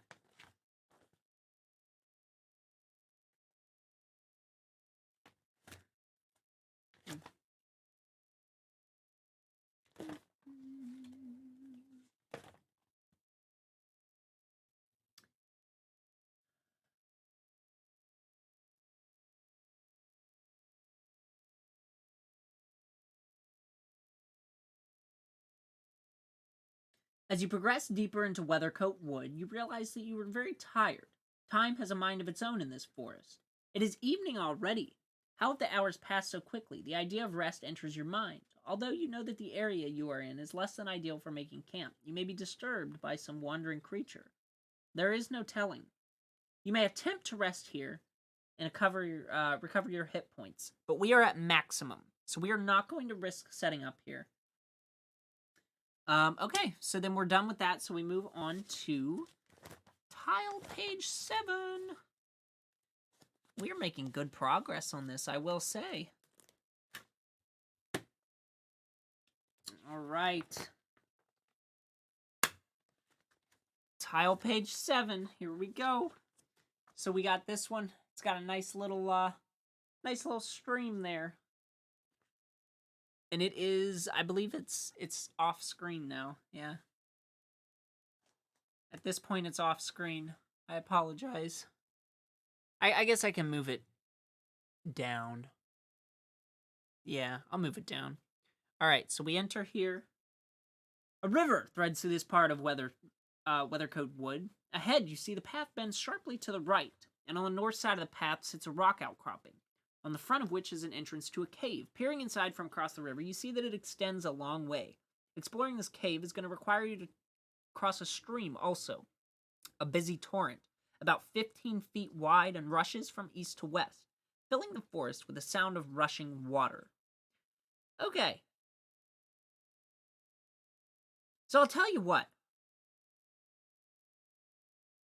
I know it's going to have us attempt to cross this river, but I'll tell you what I'm going to do, right? So, I mean, we kind of make our own things here, and this is when a DM's advice would be good, whether or not you could actually do it. It's going to have us probably... Let's go ahead and try and pass. So let's go to Cave Stream.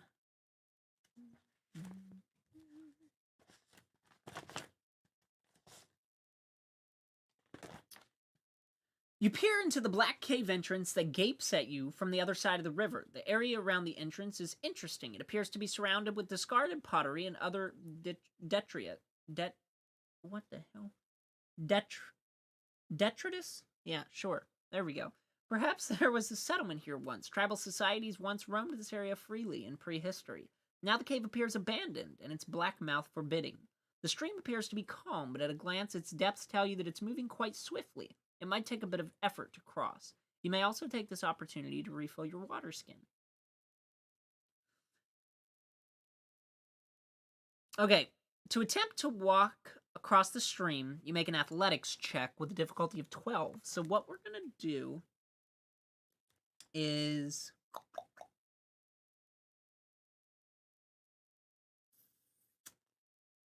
Athletics, we have a +5. I'm going to roll it, and I'm going to give us advantage on this, because what I'm going to do is I'm going to use the hempen rope. I'm going to use the hempen rope that we have on our backpack to, like, you know, throw across and hook onto something and, like, hold ourselves. So giving ourselves advantage will allow me to roll twice and take the higher of the 2 rolls. Plus we get a +5, and we only have to pass 12. And we got 16. Look at that. Didn't even need to use the rope, but we did. We overkilled it, all right? We overkilled it. All right.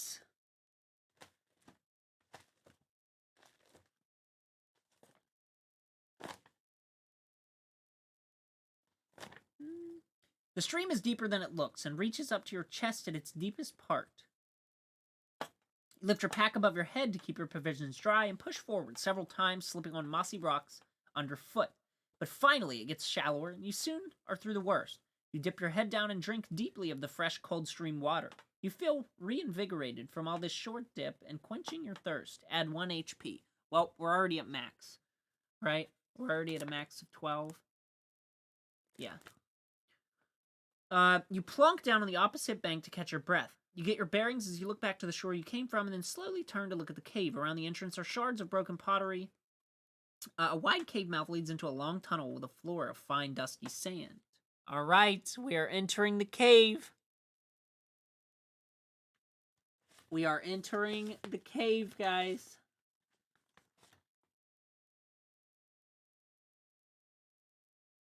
You cautiously step inside the cave entrance, feeling the cool, slightly stale air surround you. Go to submap 1. The title pages in the map booklet, and then proceed to submap 1 entry in this booklet. Okay. So we do have submaps in this.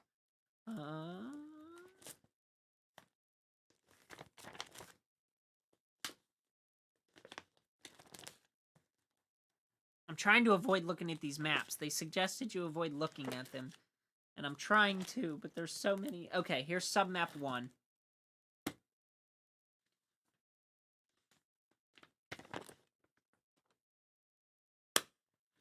And then we need to go to the entry submap 1.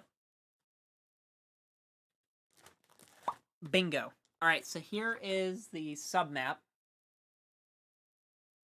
So I'm going to put that all the way up here. It's going to be off cam. But I'm putting it above the cave up there. So that it's, you know, where it's supposed to be. So, let's see. You enter the cave, moving slowly within. Your steps raise little puffs of fine dust as you proceed deeper within the rock. Ahead, you see that the tunnel bends to the right. You want to try and move with stealth? We can check for traps, or we can simply continue.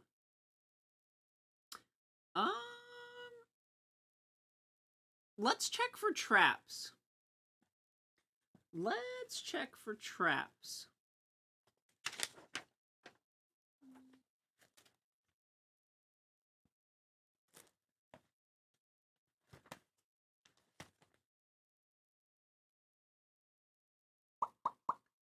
To check for traps, make a perception roll of DC 10.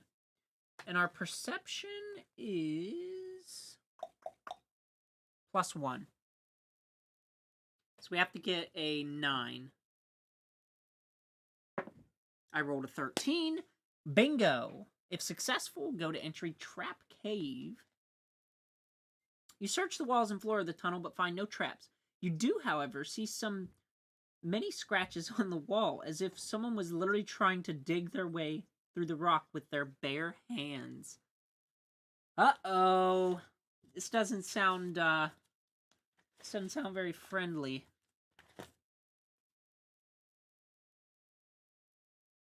Alright. You move further within, down the silent passage, the sound of the river fading behind you. The passage turns to the right, and you continue for some way. Ahead, you can see it opens into a cavern. Go to submap 2 and follow the directions. Alrighty. Submap 2. So we're going to want to do the submap 2 here.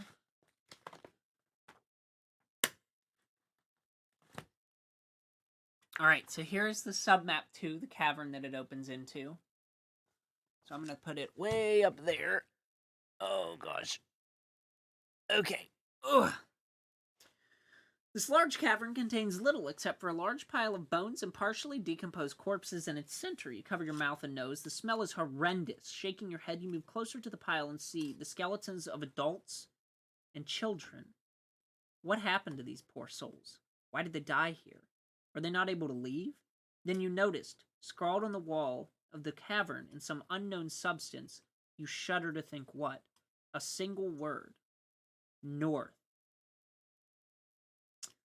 Shoo! Alright, there are no traps likely here.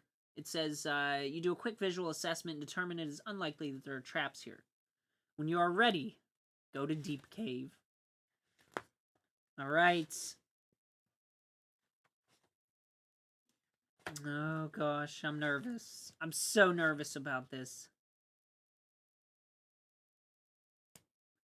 You ponder the fate of these poor souls whose bones lie in a pile in the middle of the floor. Why did they not leave? After reasoning it through, you decide that the only reason must be that they were trapped in here somehow. But by what? The river? What sort of end did they come to? Stuck here in this cave? You shake your head in disbelief and horror. We can search the bone pile with an investigation of DC 20. Okay, why not? What's our investigation? -1. So we'd have to get an 11. Let's just try it. I feel like there's nothing too bad that can happen. And we got a 19. Okay.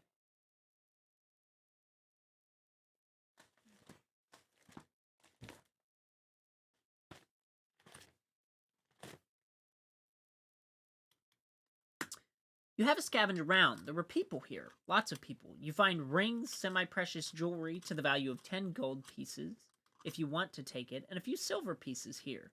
And there are 17 in total. Okay. Yeah, let's take it. Why not? Why wouldn't we take the freaking money? Alright, so we now have 16 gold. And 17 silver pieces.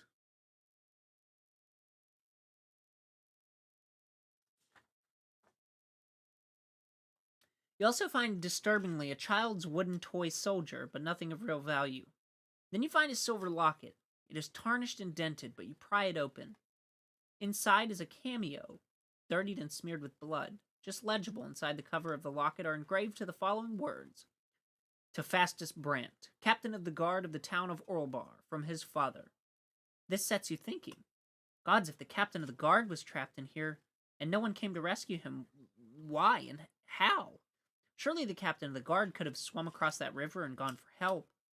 They must have been stopped from leaving the cave somehow, or unable to for some other reason. Alright, we can short rest here, but there's no point to. When you are ready, you may leave this cave by going to the entry at Leave Cavern. Alright.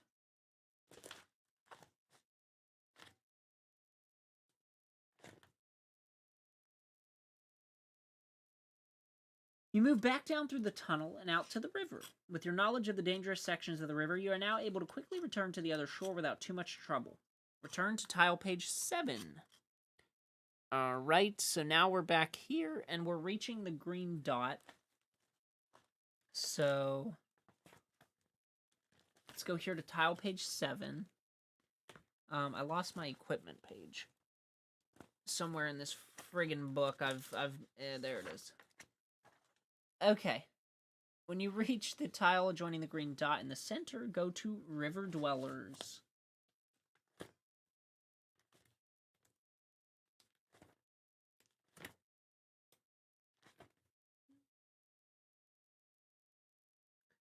Roll a D100.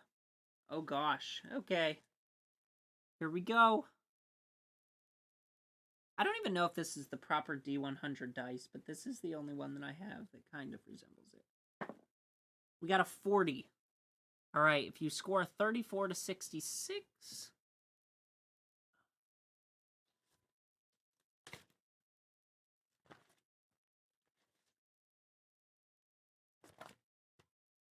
You're at top, east-west section of the path, when you hear something that sounds ridiculously out of place in these ominous woods. Singing. Indeed, you hear someone enthusiastically belting out a joyous song, accompanied by the sounds of rattling as a horse laden with goods. You stand still and watch the path ahead. There, around the corner, comes not a horse, but a pony, laden with a multitude of bags, pots, all manner of items. The poor thing looks like it's about to collapse. Walking alongside it is a halfling, a merchant by the looks, in colorful clothes, the source of the jaunty tune. Seeing you, he keeps singing, but a wide smile now spreads across his face. As he nears you, you see he is accompanied by a smaller creature, a humanoid of some description, the likes of which you have never seen before. Its skin looks like bone. The merchant finishes his verse just as he comes before you, and then greets you with an elaborate bow, twirling his hand as he bends low. Greetings, fellow traveler, and salutations on this lovely balmy evening. The merchant stands up straight, still grinning. Allow me to introduce myself. My name is Micadus Fairweather of Zelbros, and I can't help thinking destiny has caused us to meet in this beautiful wood. Despite the randomness of this encounter, you can't help but feel pleased to meet a friendly face in this forbidden, gloomy wood. With a grand sweeping gesture, Micadus indicates that the wares that his poor beast's burden is laden with. And what can I offer such a preposterous traveler as yourself? Dominic, get busy. As this hissed command, Micadus's assistant, the tawny-colored humanoid, whose exterior seems to consist of some sort of exoskeleton, starts taking out various wares and parading them before your eyes. Provisions, my friend, useful for those long journeys. I have incense, holy water, healing potions, holy symbols, sheet notation for the musically minded, all the latest songs from Neverwinter, religious icons, the list goes on and on. It seems this Micadus is a literal traveling market. Nonetheless, despite all the junk that you couldn't care less for, there are a few things that sound interesting. The following is a list of items you could purchase from Micadus. A healing potion, a holy symbol, holy water, provisions, a backpack, a tinderbox, rope, or torch. Whew, that healing potion is looking mighty good. He has 2 of them. 50 gold? Holy shit, how do you even get 50 gold? What?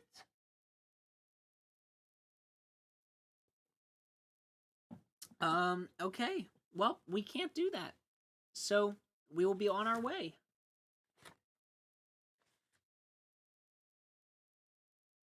After showing you his wares, Micadus claps you firmly on the back. Well met, friend, he exclaims cheerfully as his assistant loads up the poor pony again, who is beginning to look relieved at having its load removed. I wish you luck on your journey wherever you are heading. Before you can get another word in, the talkative merchant has turned his back and departed, the pony laboring under the weight of its load once more. You can't help thinking that Micadus Fairweather is the happiest merchant you have ever met. Return to tile page 7. Okay. Uh-oh, guys. Alright, let's go ahead to tile page 8. Let us move along to tile page 8. It doesn't look too bad. Here's tile page 8. Guess I can show you guys. It's not too bad. Okay.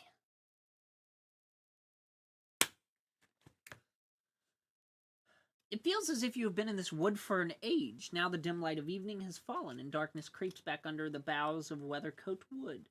You have reached a 4-way junction. You scout around, and just off the path you find several places that would be suitable for making camp. Your bones ache after a long day, and your stomach rumbles. Alright, we can move forward. We can check for traps, make a stealth check.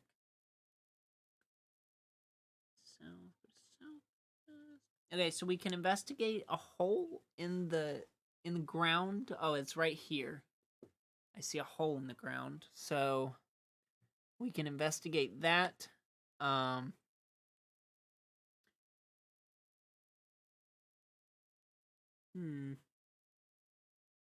Let's go ahead and investigate it. Why not? Might as well, right? What could go wrong? A lot, actually, but tucked back into the trees. I should probably go over here. Tucked back into the trees, you see a large, elongated hole in the ground, like a gash, as if some huge beast has literally ripped the earth asunder. You edge forward and peer down. Who knows what lurks down there? A part of you is screaming to back away, but your adventuring self always wants to know what's around the next corner. Holes in the ground are your stock in trade.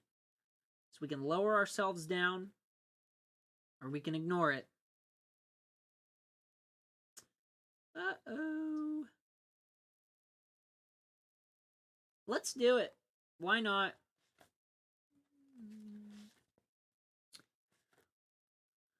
You carefully climb down. There is a drop about 15 feet or so, but you use several rocky crags to make the descent a bit easier. Reaching the bottom, you see a passage of sorts, or a kind of winding burrow extending ahead. You begin to make your way slowly down it. Outside it was nearing evening, and thus inside here it grows dark, but ahead you see a source of light.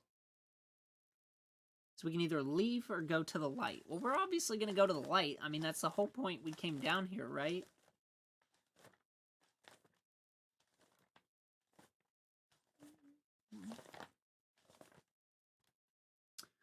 Okay. Slowly and deliberately you edge forward, rounding a corner. It appears you are in an old mine of some sort. There's mining equipment here and there, but it is worn, rusted, unused for a long time. However, ahead, fire burns in a brazier, suggesting this place has been recently inhabited. The brazier throws warmth and light throughout this small cavern. You search further around the walls and find a small recess, which contains a number of interesting items. Very interesting items.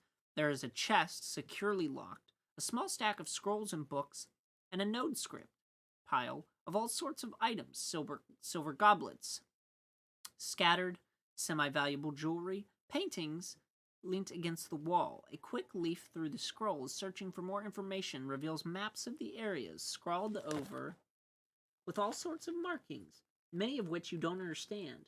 Then it all clicks into place. You have stumbled on a thieves' den. You feel a sudden mix of elation at finding all this loot and apprehension at being caught in here. Are you a rogue? No. You can try opening the chest. You can continue going through the books and scrolls to see if you can find anything related to your quest, or you could leave. So we can either open the chest or search for clues. I'd like to do both. Let's open the chest first.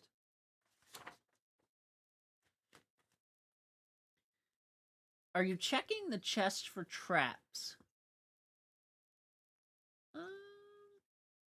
Oh, we don't have thieves' tools, so we can't. Okay, so we gotta go to search for clues.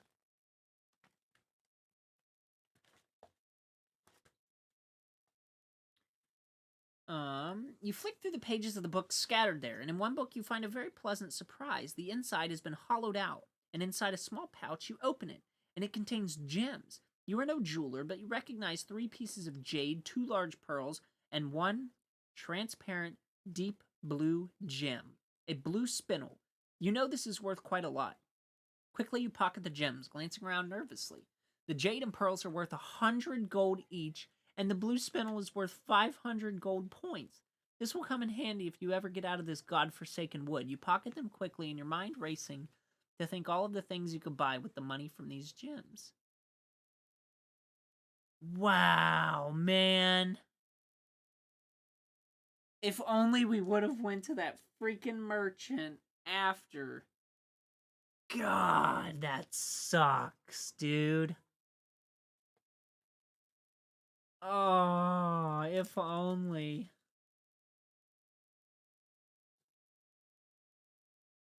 Alright, so we have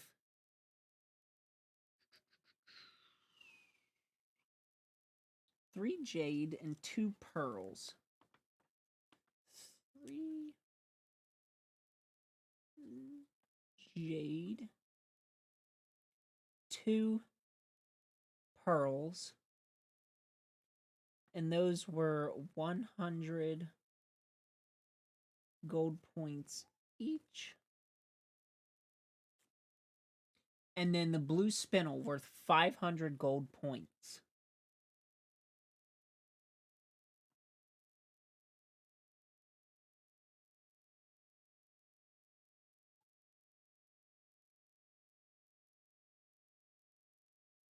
Perfect.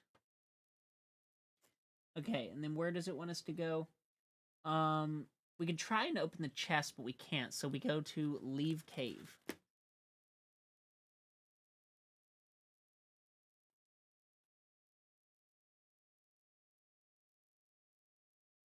Okay. So now we go to leave cave.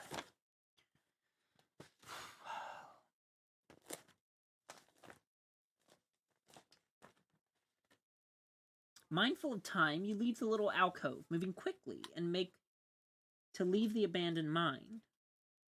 How many things did you do while in the alcove? Did you do any of the 2 things from this following list?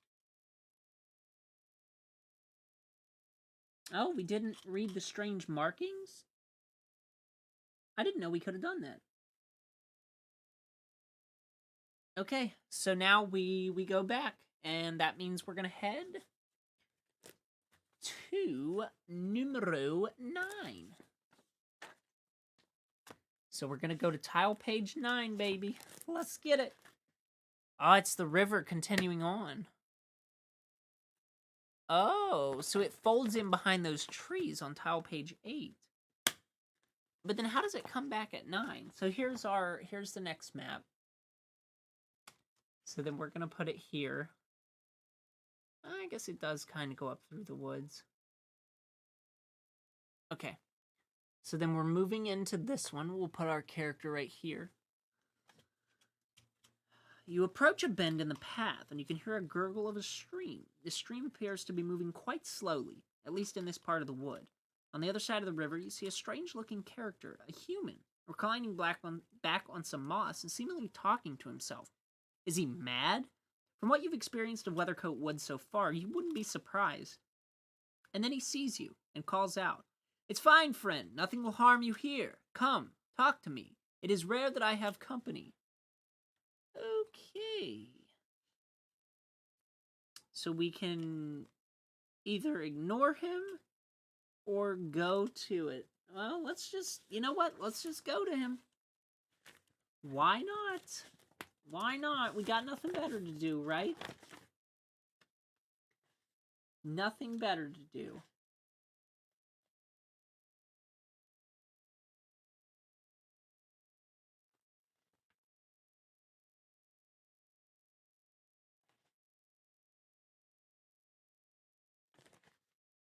Okay.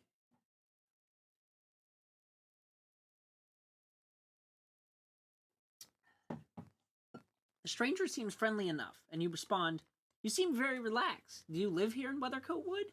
"I do," he says, a mysterious twinkle in his eyes. "For some years now. I talk to the trees, the birds, the woodland spirits. They are all my friends." As you near this enigmatic fellow, you notice several strange things about him. For one, his voice does not seem to match his frame. His voice is deep, commanding, and he appears quite a slight man, short enough to pass for a halfling even, if a slightly taller one. There is a small winged creature who is alighted nearby, and strangely, the stranger has his feet rested on the head of what looks like a fallen stone statue. This strikes you as strange. A statue all the way out here? Who is this mysterious character, and what is his story? You consider your next words. Alright, so we can ask him about the statue, we can ask him about the Death Knight, or we can ask him who the little winged friend is. Let's ask him who the little winged friend is. Let's ask him. Why not?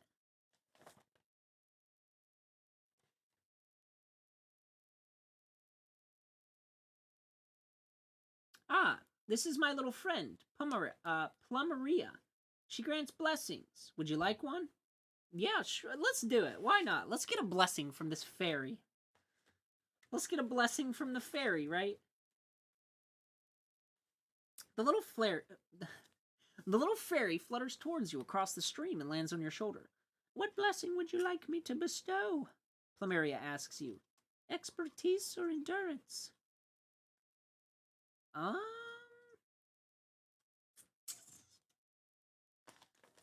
I don't know now.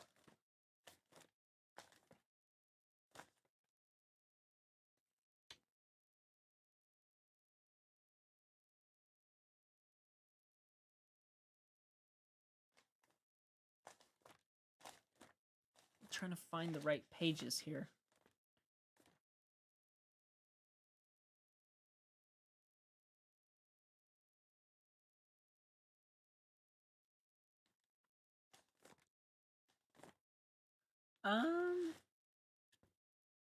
Expertise or endurance?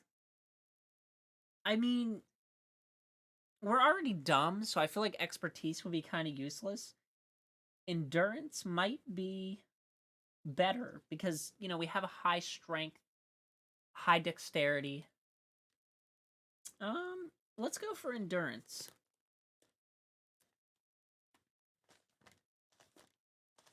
Trying to flip through the book here.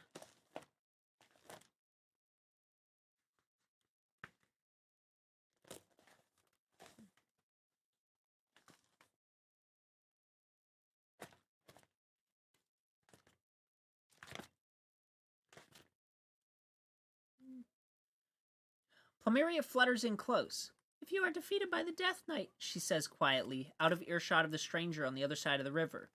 For I know that is who you seek. Utter the word Pepperwood.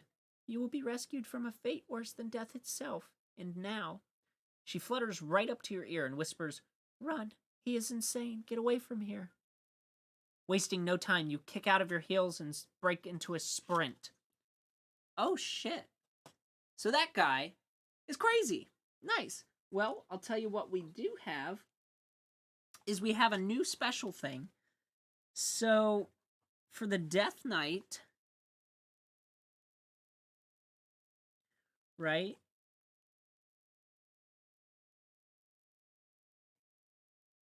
We can say, what was it? Pepperwood.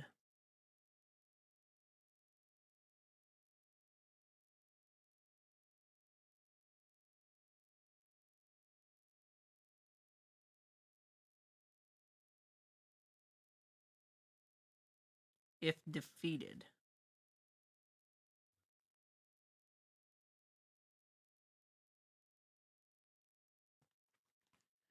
Okay, holy crap.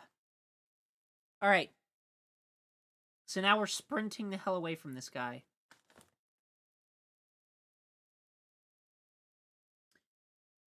You don't know why, but you have a strong instinct to get out of there quickly. Without giving any sort of warning, you break into a sudden run, putting as much distance between yourself and this strange man as possible. Where are you going? The man calls after you in a strangely hurt tone. I'm not that repellent, am I? Oh well, you're lost, friend. Out of his mind, Plumeria.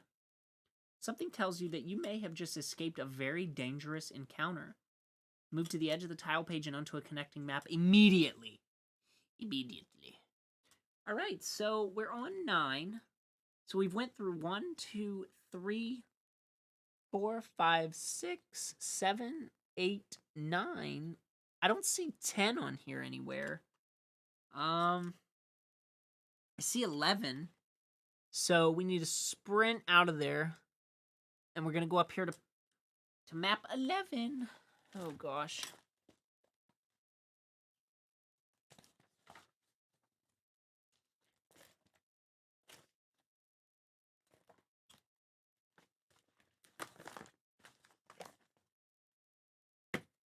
All right. So here's map 11. That's map 11. It's going to go right up here above this one, 8.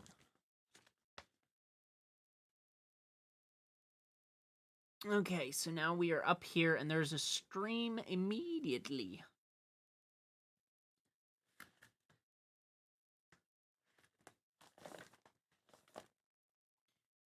You move north from the junction and reach a shallow stream, which you easily cross. On the other side of the stream, you see a left branching path.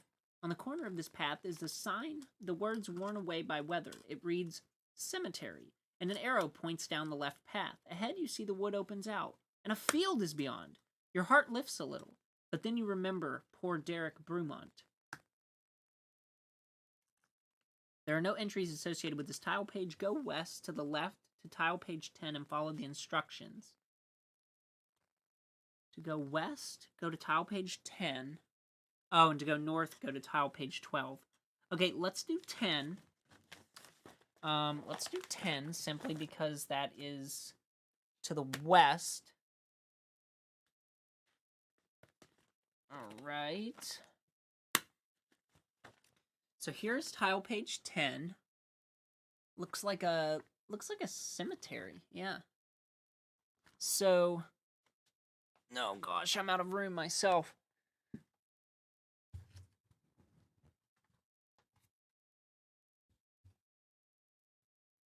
Okay. Whew. So we're in.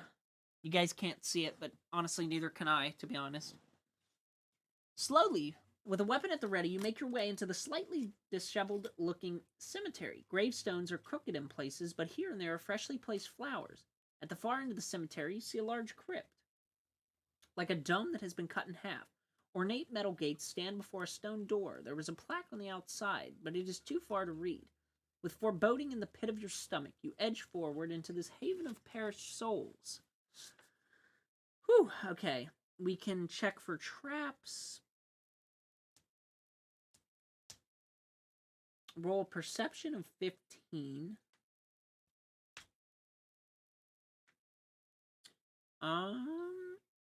What's our perception again? +1.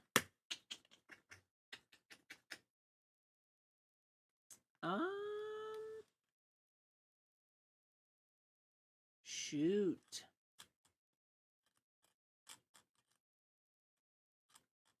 That's a high one. We only get a +1, so we'd have to get a 14.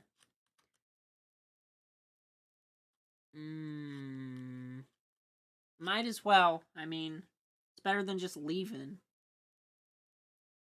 So we have to get a,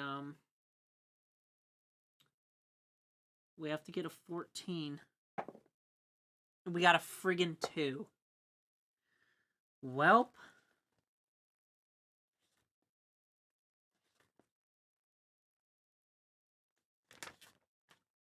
The cemetery is eerily silent, and you can't help but feel a little uneasy.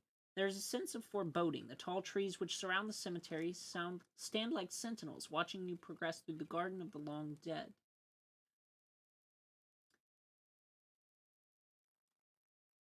Okay.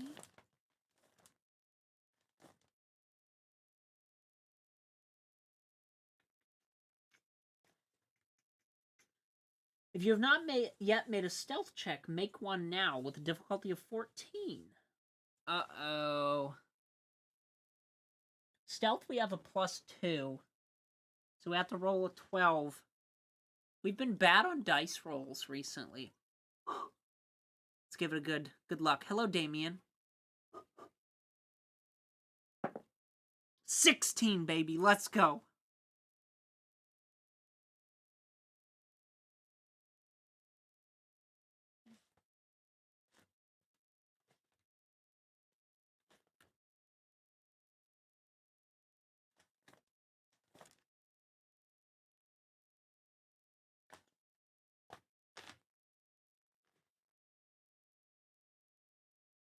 Taking care not to disturb the headstones, you creep carefully through the cemetery, reading epitaphs and trying to get a feel for the place. Here lies Rogan, cleric of Lork, born a peasant, lived as a saint and hero, died a martyr. And another, laid to rest eternally, Lady Rodage of the Vale, a matriarch and benefactor, survived by Lord Rodage and their son Petrus.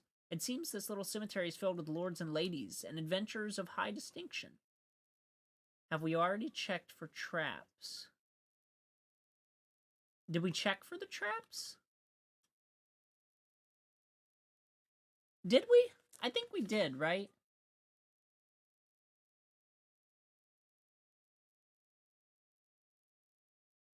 No, we didn't.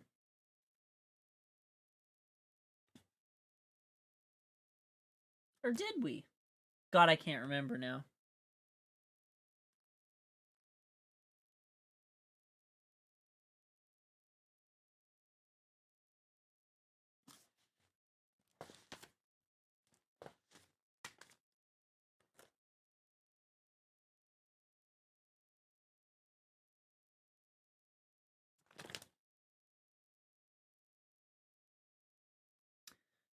You tread warily through the gravestones, weaving between them and taking care not to disturb whatever sleeps beneath your feet. You are about 100 feet away from the crypt. Uh-oh. Gosh, guys, I'm nervous.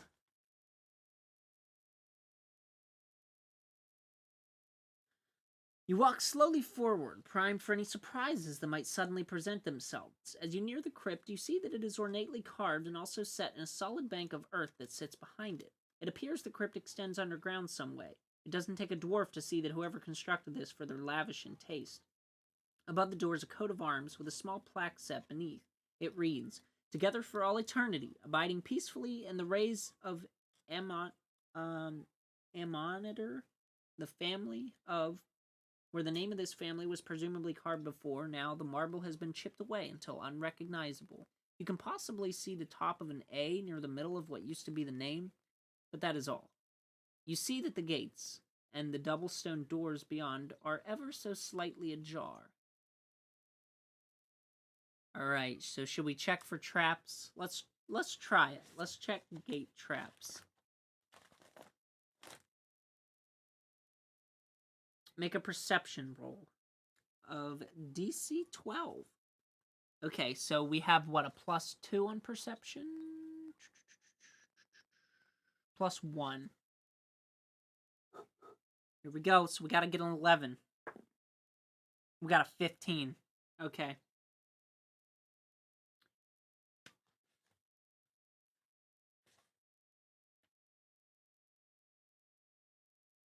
The entry to the crypt appears trap-free. Gingerly, you ease the gates open. The metal seems to be relatively rust-free and does not creak as you expected it would. Easing yourself within the gates, you grasp the handle of the left stone door and lean back. It swings smoothly out. You proceed inside. Uh-oh. You move inside the crypt door and into the cool silence of the crypt. A stone passage, well paved with solid rock walls, extends ahead. Okay.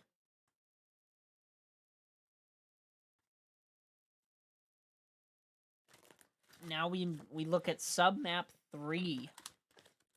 Oh gosh.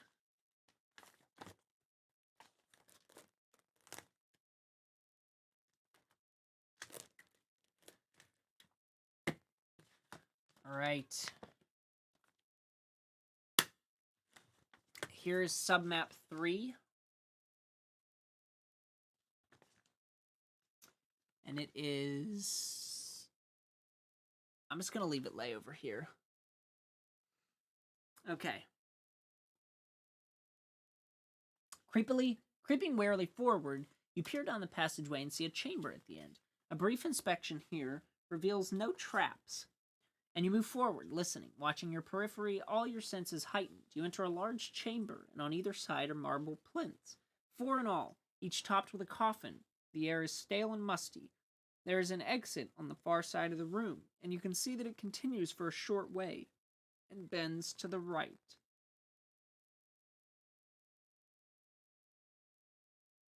Alright, let's just move on. Let us move on.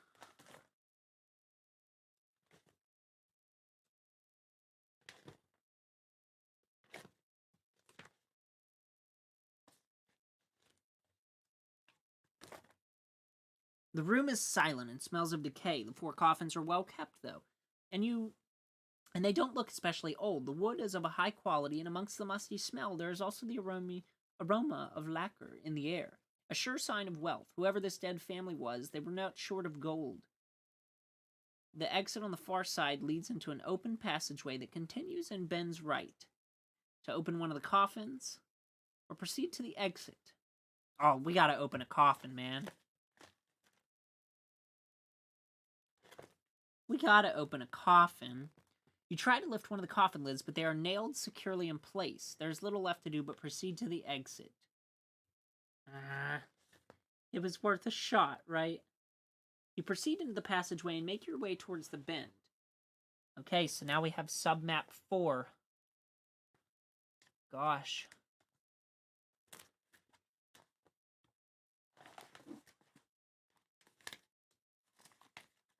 Alright. Here's submap 4.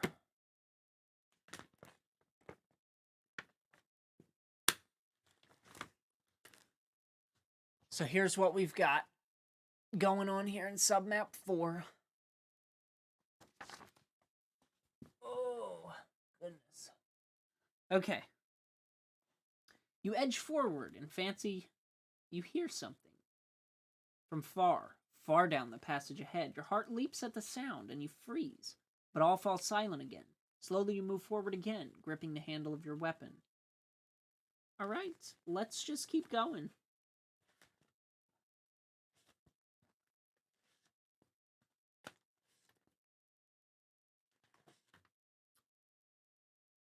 As you pass the corner, you feel the ground drop about an inch underfoot. You hear a click sound.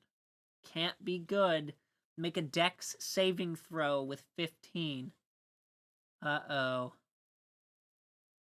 A dex save throw. We get a +2 on it. The difficulty of 15, so we have to get at least a 13. Oh no, I'm not feeling too good about this. We got a 9. Oh boy.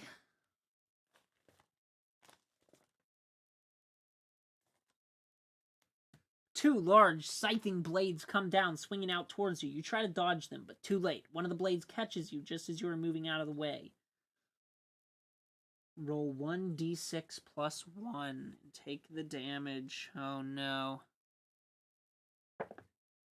So we take 4 damage.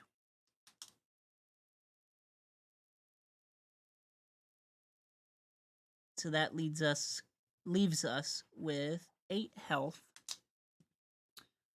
Oh no! You pick yourself up, tend to your wounds, and carefully proceed along the passage to the circular room which you can now see ahead.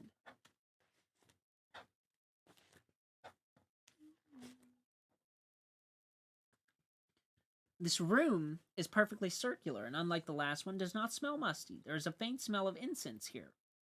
And at the other side of the room, from where you entered, you can see an altar of some kind.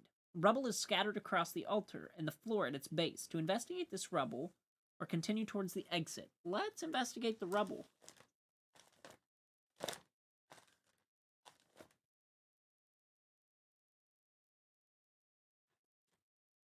You move over to the altar and check out the rubble. It becomes obvious quite quickly from looking at the fragments that a holy idol of some sort has once stood here. It has been destroyed. Wondering what this could mean, or perhaps you already know, you continue to exit onto the far side.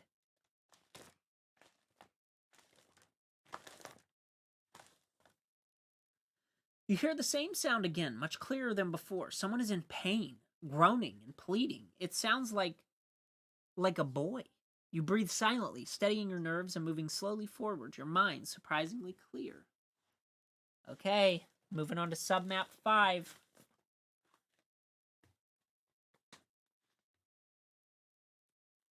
Alright, let's take a look here. Uh-oh. It's not looking too good. This doesn't look too nice, guys. There's submap 5. Looks mighty scary. Ugh, this is way up there. Gosh, okay. As you approach to the left bend ahead, the noises become clearer. A low groaning, and underneath that a growling sound, then another sound. The chink of metal, the sound of armored feet across stone, then a ragged, broken voice speaking a 2-word command. Kneel, Squire. Are you moving with stealth? Make a stealth check, since you have heard noises. If you have the hand-drawn map, make this check with advantage. Take note of success or failure, and go to entry bending passage. Okay.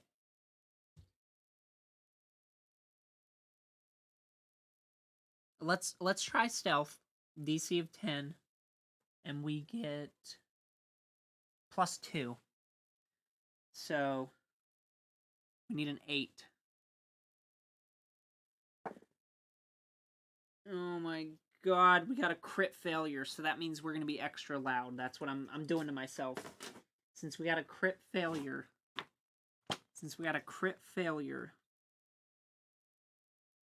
Giving us disadvantage here.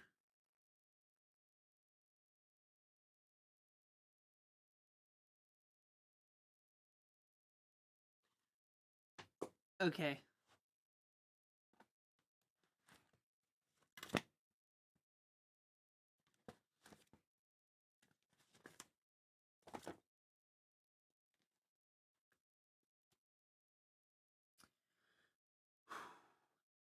As quietly as you can, you saddle around the corner. A diagonal passage continues ahead and opens up into a room which appears to be illuminated. You hear the voice again, little more than a growl shaped into words. Look at me, Kerr. Look at me. You take advantage of these words to make a few more steps, and then you have a view into the room. What you see stops your heart. Seated on a large throne atop a dais is a gruesome-looking warrior. Even sitting down, he appears tall. You reckon his height to be at least 7 feet, probably taller. He's armored from head to toe, although his face and parts of his midriff are exposed. The armor is patched and rusted. In his hand he holds a huge sword, and he is glaring at the bound figure groveling before him. This figure has their back to you, but you notice the clothes of a noble. From his size, you judge this to be a teenage boy, likely Derek Brumont, which can only mean one thing.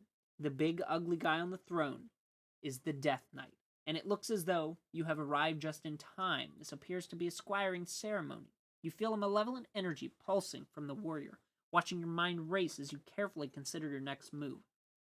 Oddly to his right is a brazier, which emanates an unearthly blue light, casting an eerie pall over the huge warrior.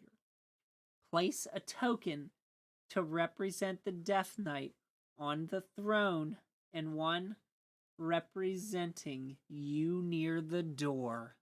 Oh gosh, so we're gonna have to bring this map over here. So we'll follow this map right here. This doesn't actually belong here, but it's the best I can do. Alright, so we have the Death Knight. We'll put him as the big triangle on the throne. And we need little old us. Where, what were we using for myself? I think we were using, what, a blue one? Yeah. We'll just use a blue one here. That is fine. Oh gosh, guys. Did you succeed the earlier stealth check? Nope, we did not. Uh-oh. Suddenly, the Death Knight's bearing changes. He looks over the head of the poor Derek and stares at you. So, he booms, his rasping growl filling the chamber. You finally arrived. The great hero come to rob me of my squire, eh?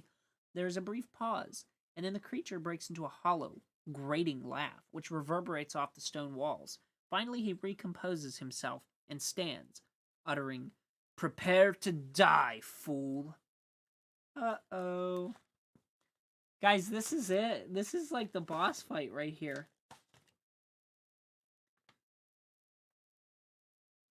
Oh, there it is. Roll initiative.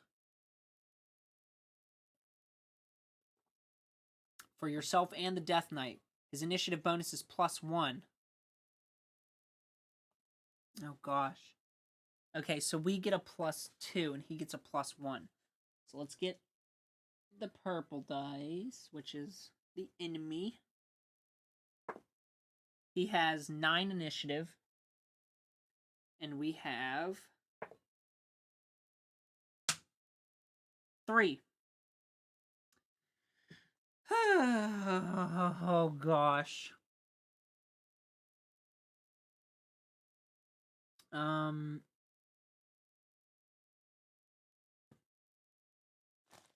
Great. Man, I need some new dice. These are cursed.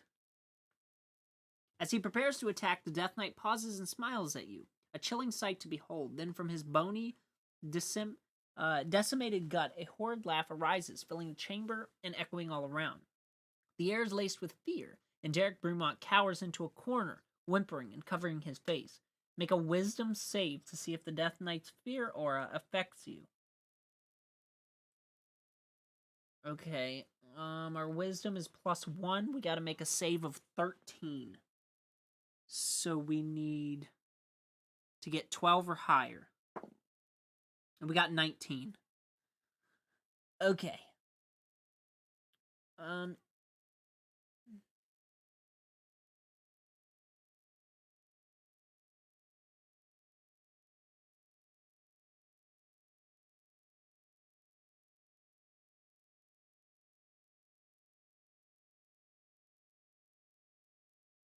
If you have Grax spores, eat them now. I wonder if that's the fungus stuff that we picked up.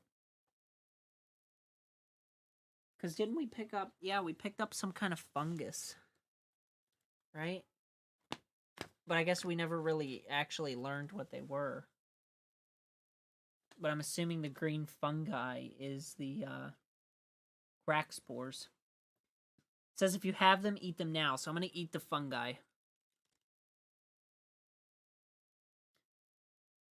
Then, still laughing, he lashes out at you with his long sword. Roll a d20, adding 5. Okay.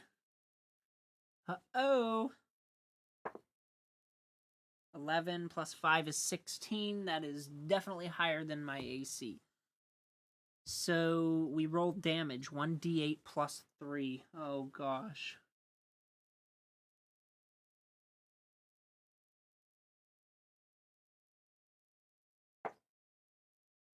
Five plus 3 is 8. We're dead. We're dead. Yep, we're dead.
All right.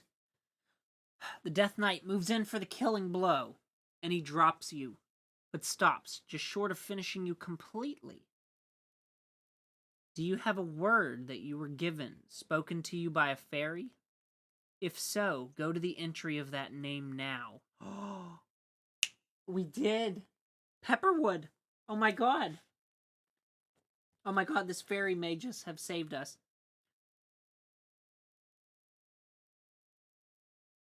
You speak the word given to you by Plumeria, and all of a sudden you hear a great noise, like a crack coming from the area of the Death Knight's throne. The brazier, which previously emitted a bluish light, is now dull, and a sphere of blue light is flying through the air towards the Death Knight's head. Already weakened by your attack, he does not see the blue spear until it is too late. It catches him full in the head and drops him to the ground dead. A small figure flutters to the ground next to where you are lying, and through the haze of near death, you see a tiny hand waving circles before your eyes. A tiny voice says, "Thank you," and you fall into a sleep, a deep slumber full of peaceful visions. Waking later, how much later you have no way of telling. You feel mostly restored. You glance over and see the boy, Derek Brumont, also asleep. Getting him up, you cut free any bonds that remain with your blade and get him to his feet. Do you possess a red tree? Yeah, we do. We do have the red tree thing.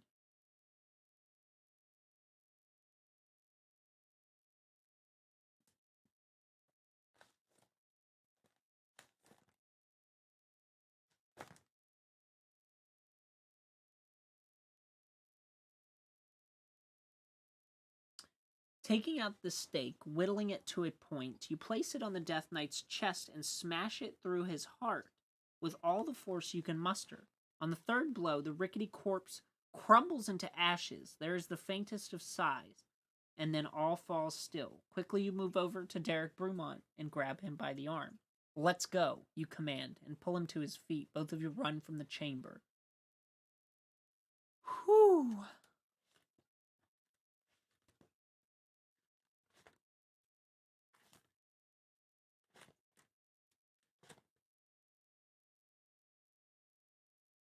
Do you have a pact with the Blood Knight of Kirin Elise? A blood pact?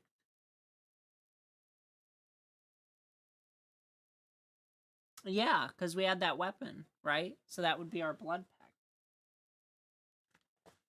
Right?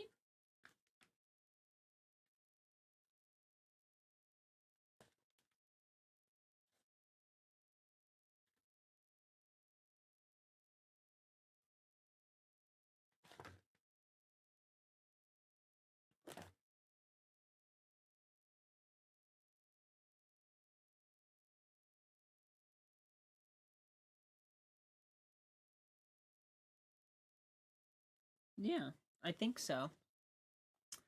Despite your victory, the words of the Blood Knight are still fresh in your mind. Turning north at the junction that led you to the cemetery, you continue for a very short way, after which this part of Weathercoat Wood finally ends, and the landscape changes to wide, open grassland, bordered on the east by the main part of the wood, which stretches north. The sky is overcast, threatening rain, and pulling poor Derek behind you. You proceed to run to a nearby farmhouse, where you steal a horse. The farmer comes out of his house as you gallop away, shouting and waving his fist at your back. You reach Orlebar that evening and deliver Derek to his grateful grandparents. You shall be rewarded, brave champion, Lord Brumount promises, his eyes misting over. On the morrow I shall go to the Orlebar bank, and you cut Brumount off, informing him that there is no time. You want to be out of this town as soon as possible. Now the Blood Knight has physical form, he will pursue you to the ends of the realm, and possibly beyond, with his army of cultists. You certainly don't want those fanatics following you to the village of Orlebar. That will put these poor people in danger. Lord Brumont is sad that he is not able to reward you properly, but then Lady Brumont comes forth, clasping you gratefully. Thank you, she says, then reaches up and unclasps her necklace, removing it from her neck and placing it in your hands. Sell this, she says, and don't take anything less than 700 gold. Seeking your urgency, Lord Brumont gives you a horse from his carriage team, and you mount up and ride immediately. Orlebar, and into the deep, inky night.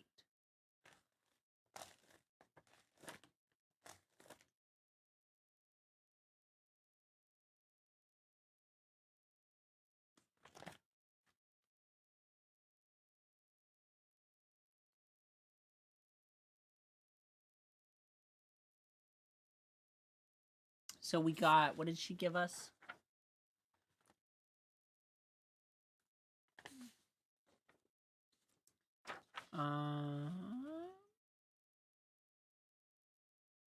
Necklace. So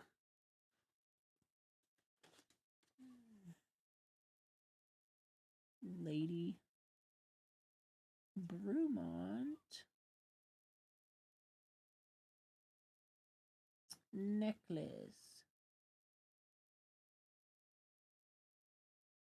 And it's worth 700 gold. Okay. That's a lot of gold. Alright. Now we proceed on.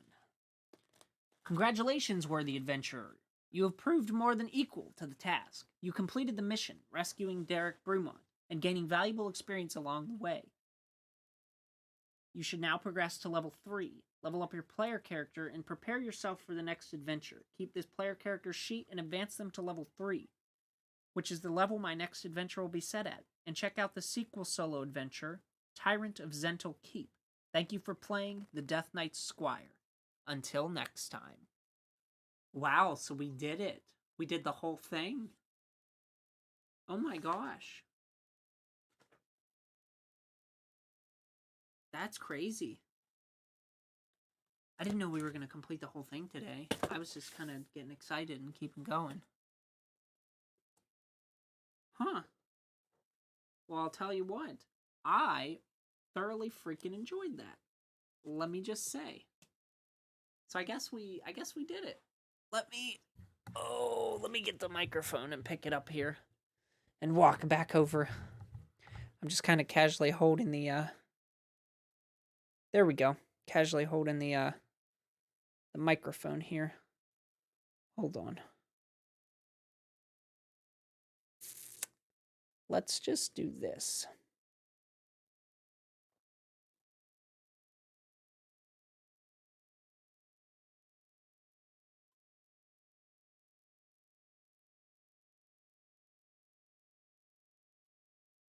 Here we go.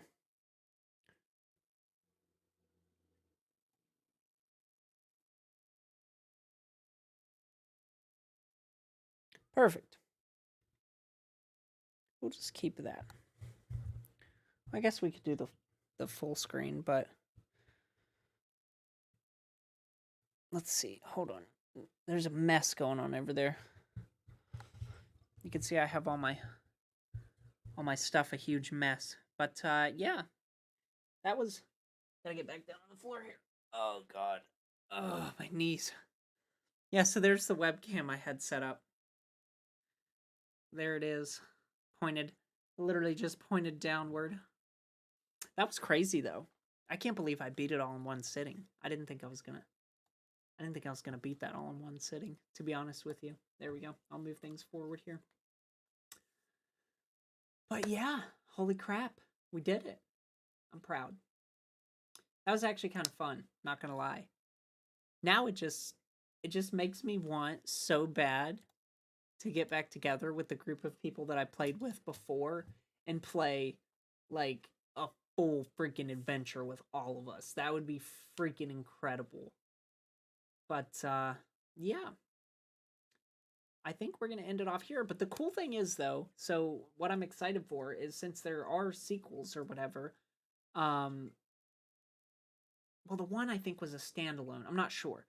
Anyway, the sequels that he is working on, which I bought a bundle. It had four adventures in it. So those are the next 3 after this one. But we keep our character, we level them up, give them some XP and whatnot, and then we actually should keep the items that we got from this adventure. Why not? What? Why not do it with them? Because nobody has the same free time. I'm very limited on mine, and DJ's very limited on his, and the one dude I haven't talked to in probably over a year, and yeah, everybody's just busy. That's life, unfortunately. But yeah, I think we're gonna leave it off there. We've been going for 2 hours and 47 minutes and 25 seconds. Crazy. God, it didn't even feel like that. I was so engulfed. I had to read so much. My voice is dying. But yeah. I think we're gonna leave it here. But thank you, Malu. Here, now I'm closer. There you go. I'm closer now. How does that look? It's a bit wonky. There. Well, that looks a bit wonky too. Good enough, right? It's the thought that counts. Alright, guys. But other than that, guys, have a great morning, have a great night, have a great evening, have a great afternoon, whatever time it is, wherever you're at in the world. And I will see you all again very, very soon. Now, before I say the final word, I do want to say that if you guys did enjoy it, hit the like button. It was something completely new and random that I did. I had fun, actually, so I definitely want to be playing the next ones in here. But yeah, it was fun. It was. Because I missed it. We played it over a year ago, I think. Probably 2 years at this point, almost. And I've been, like, itching to play it again, but I haven't gotten the chance because nobody can get together. But now we can do it solo. But, yeah. I'm not going to redo the outro. I'm just going to say the final word that I didn't say before. Oh, hold on. I messed up. Okay. See what happens whenever I'm not in my normal shebang. See what happens. Everything gets all screwed up. But, goodbye.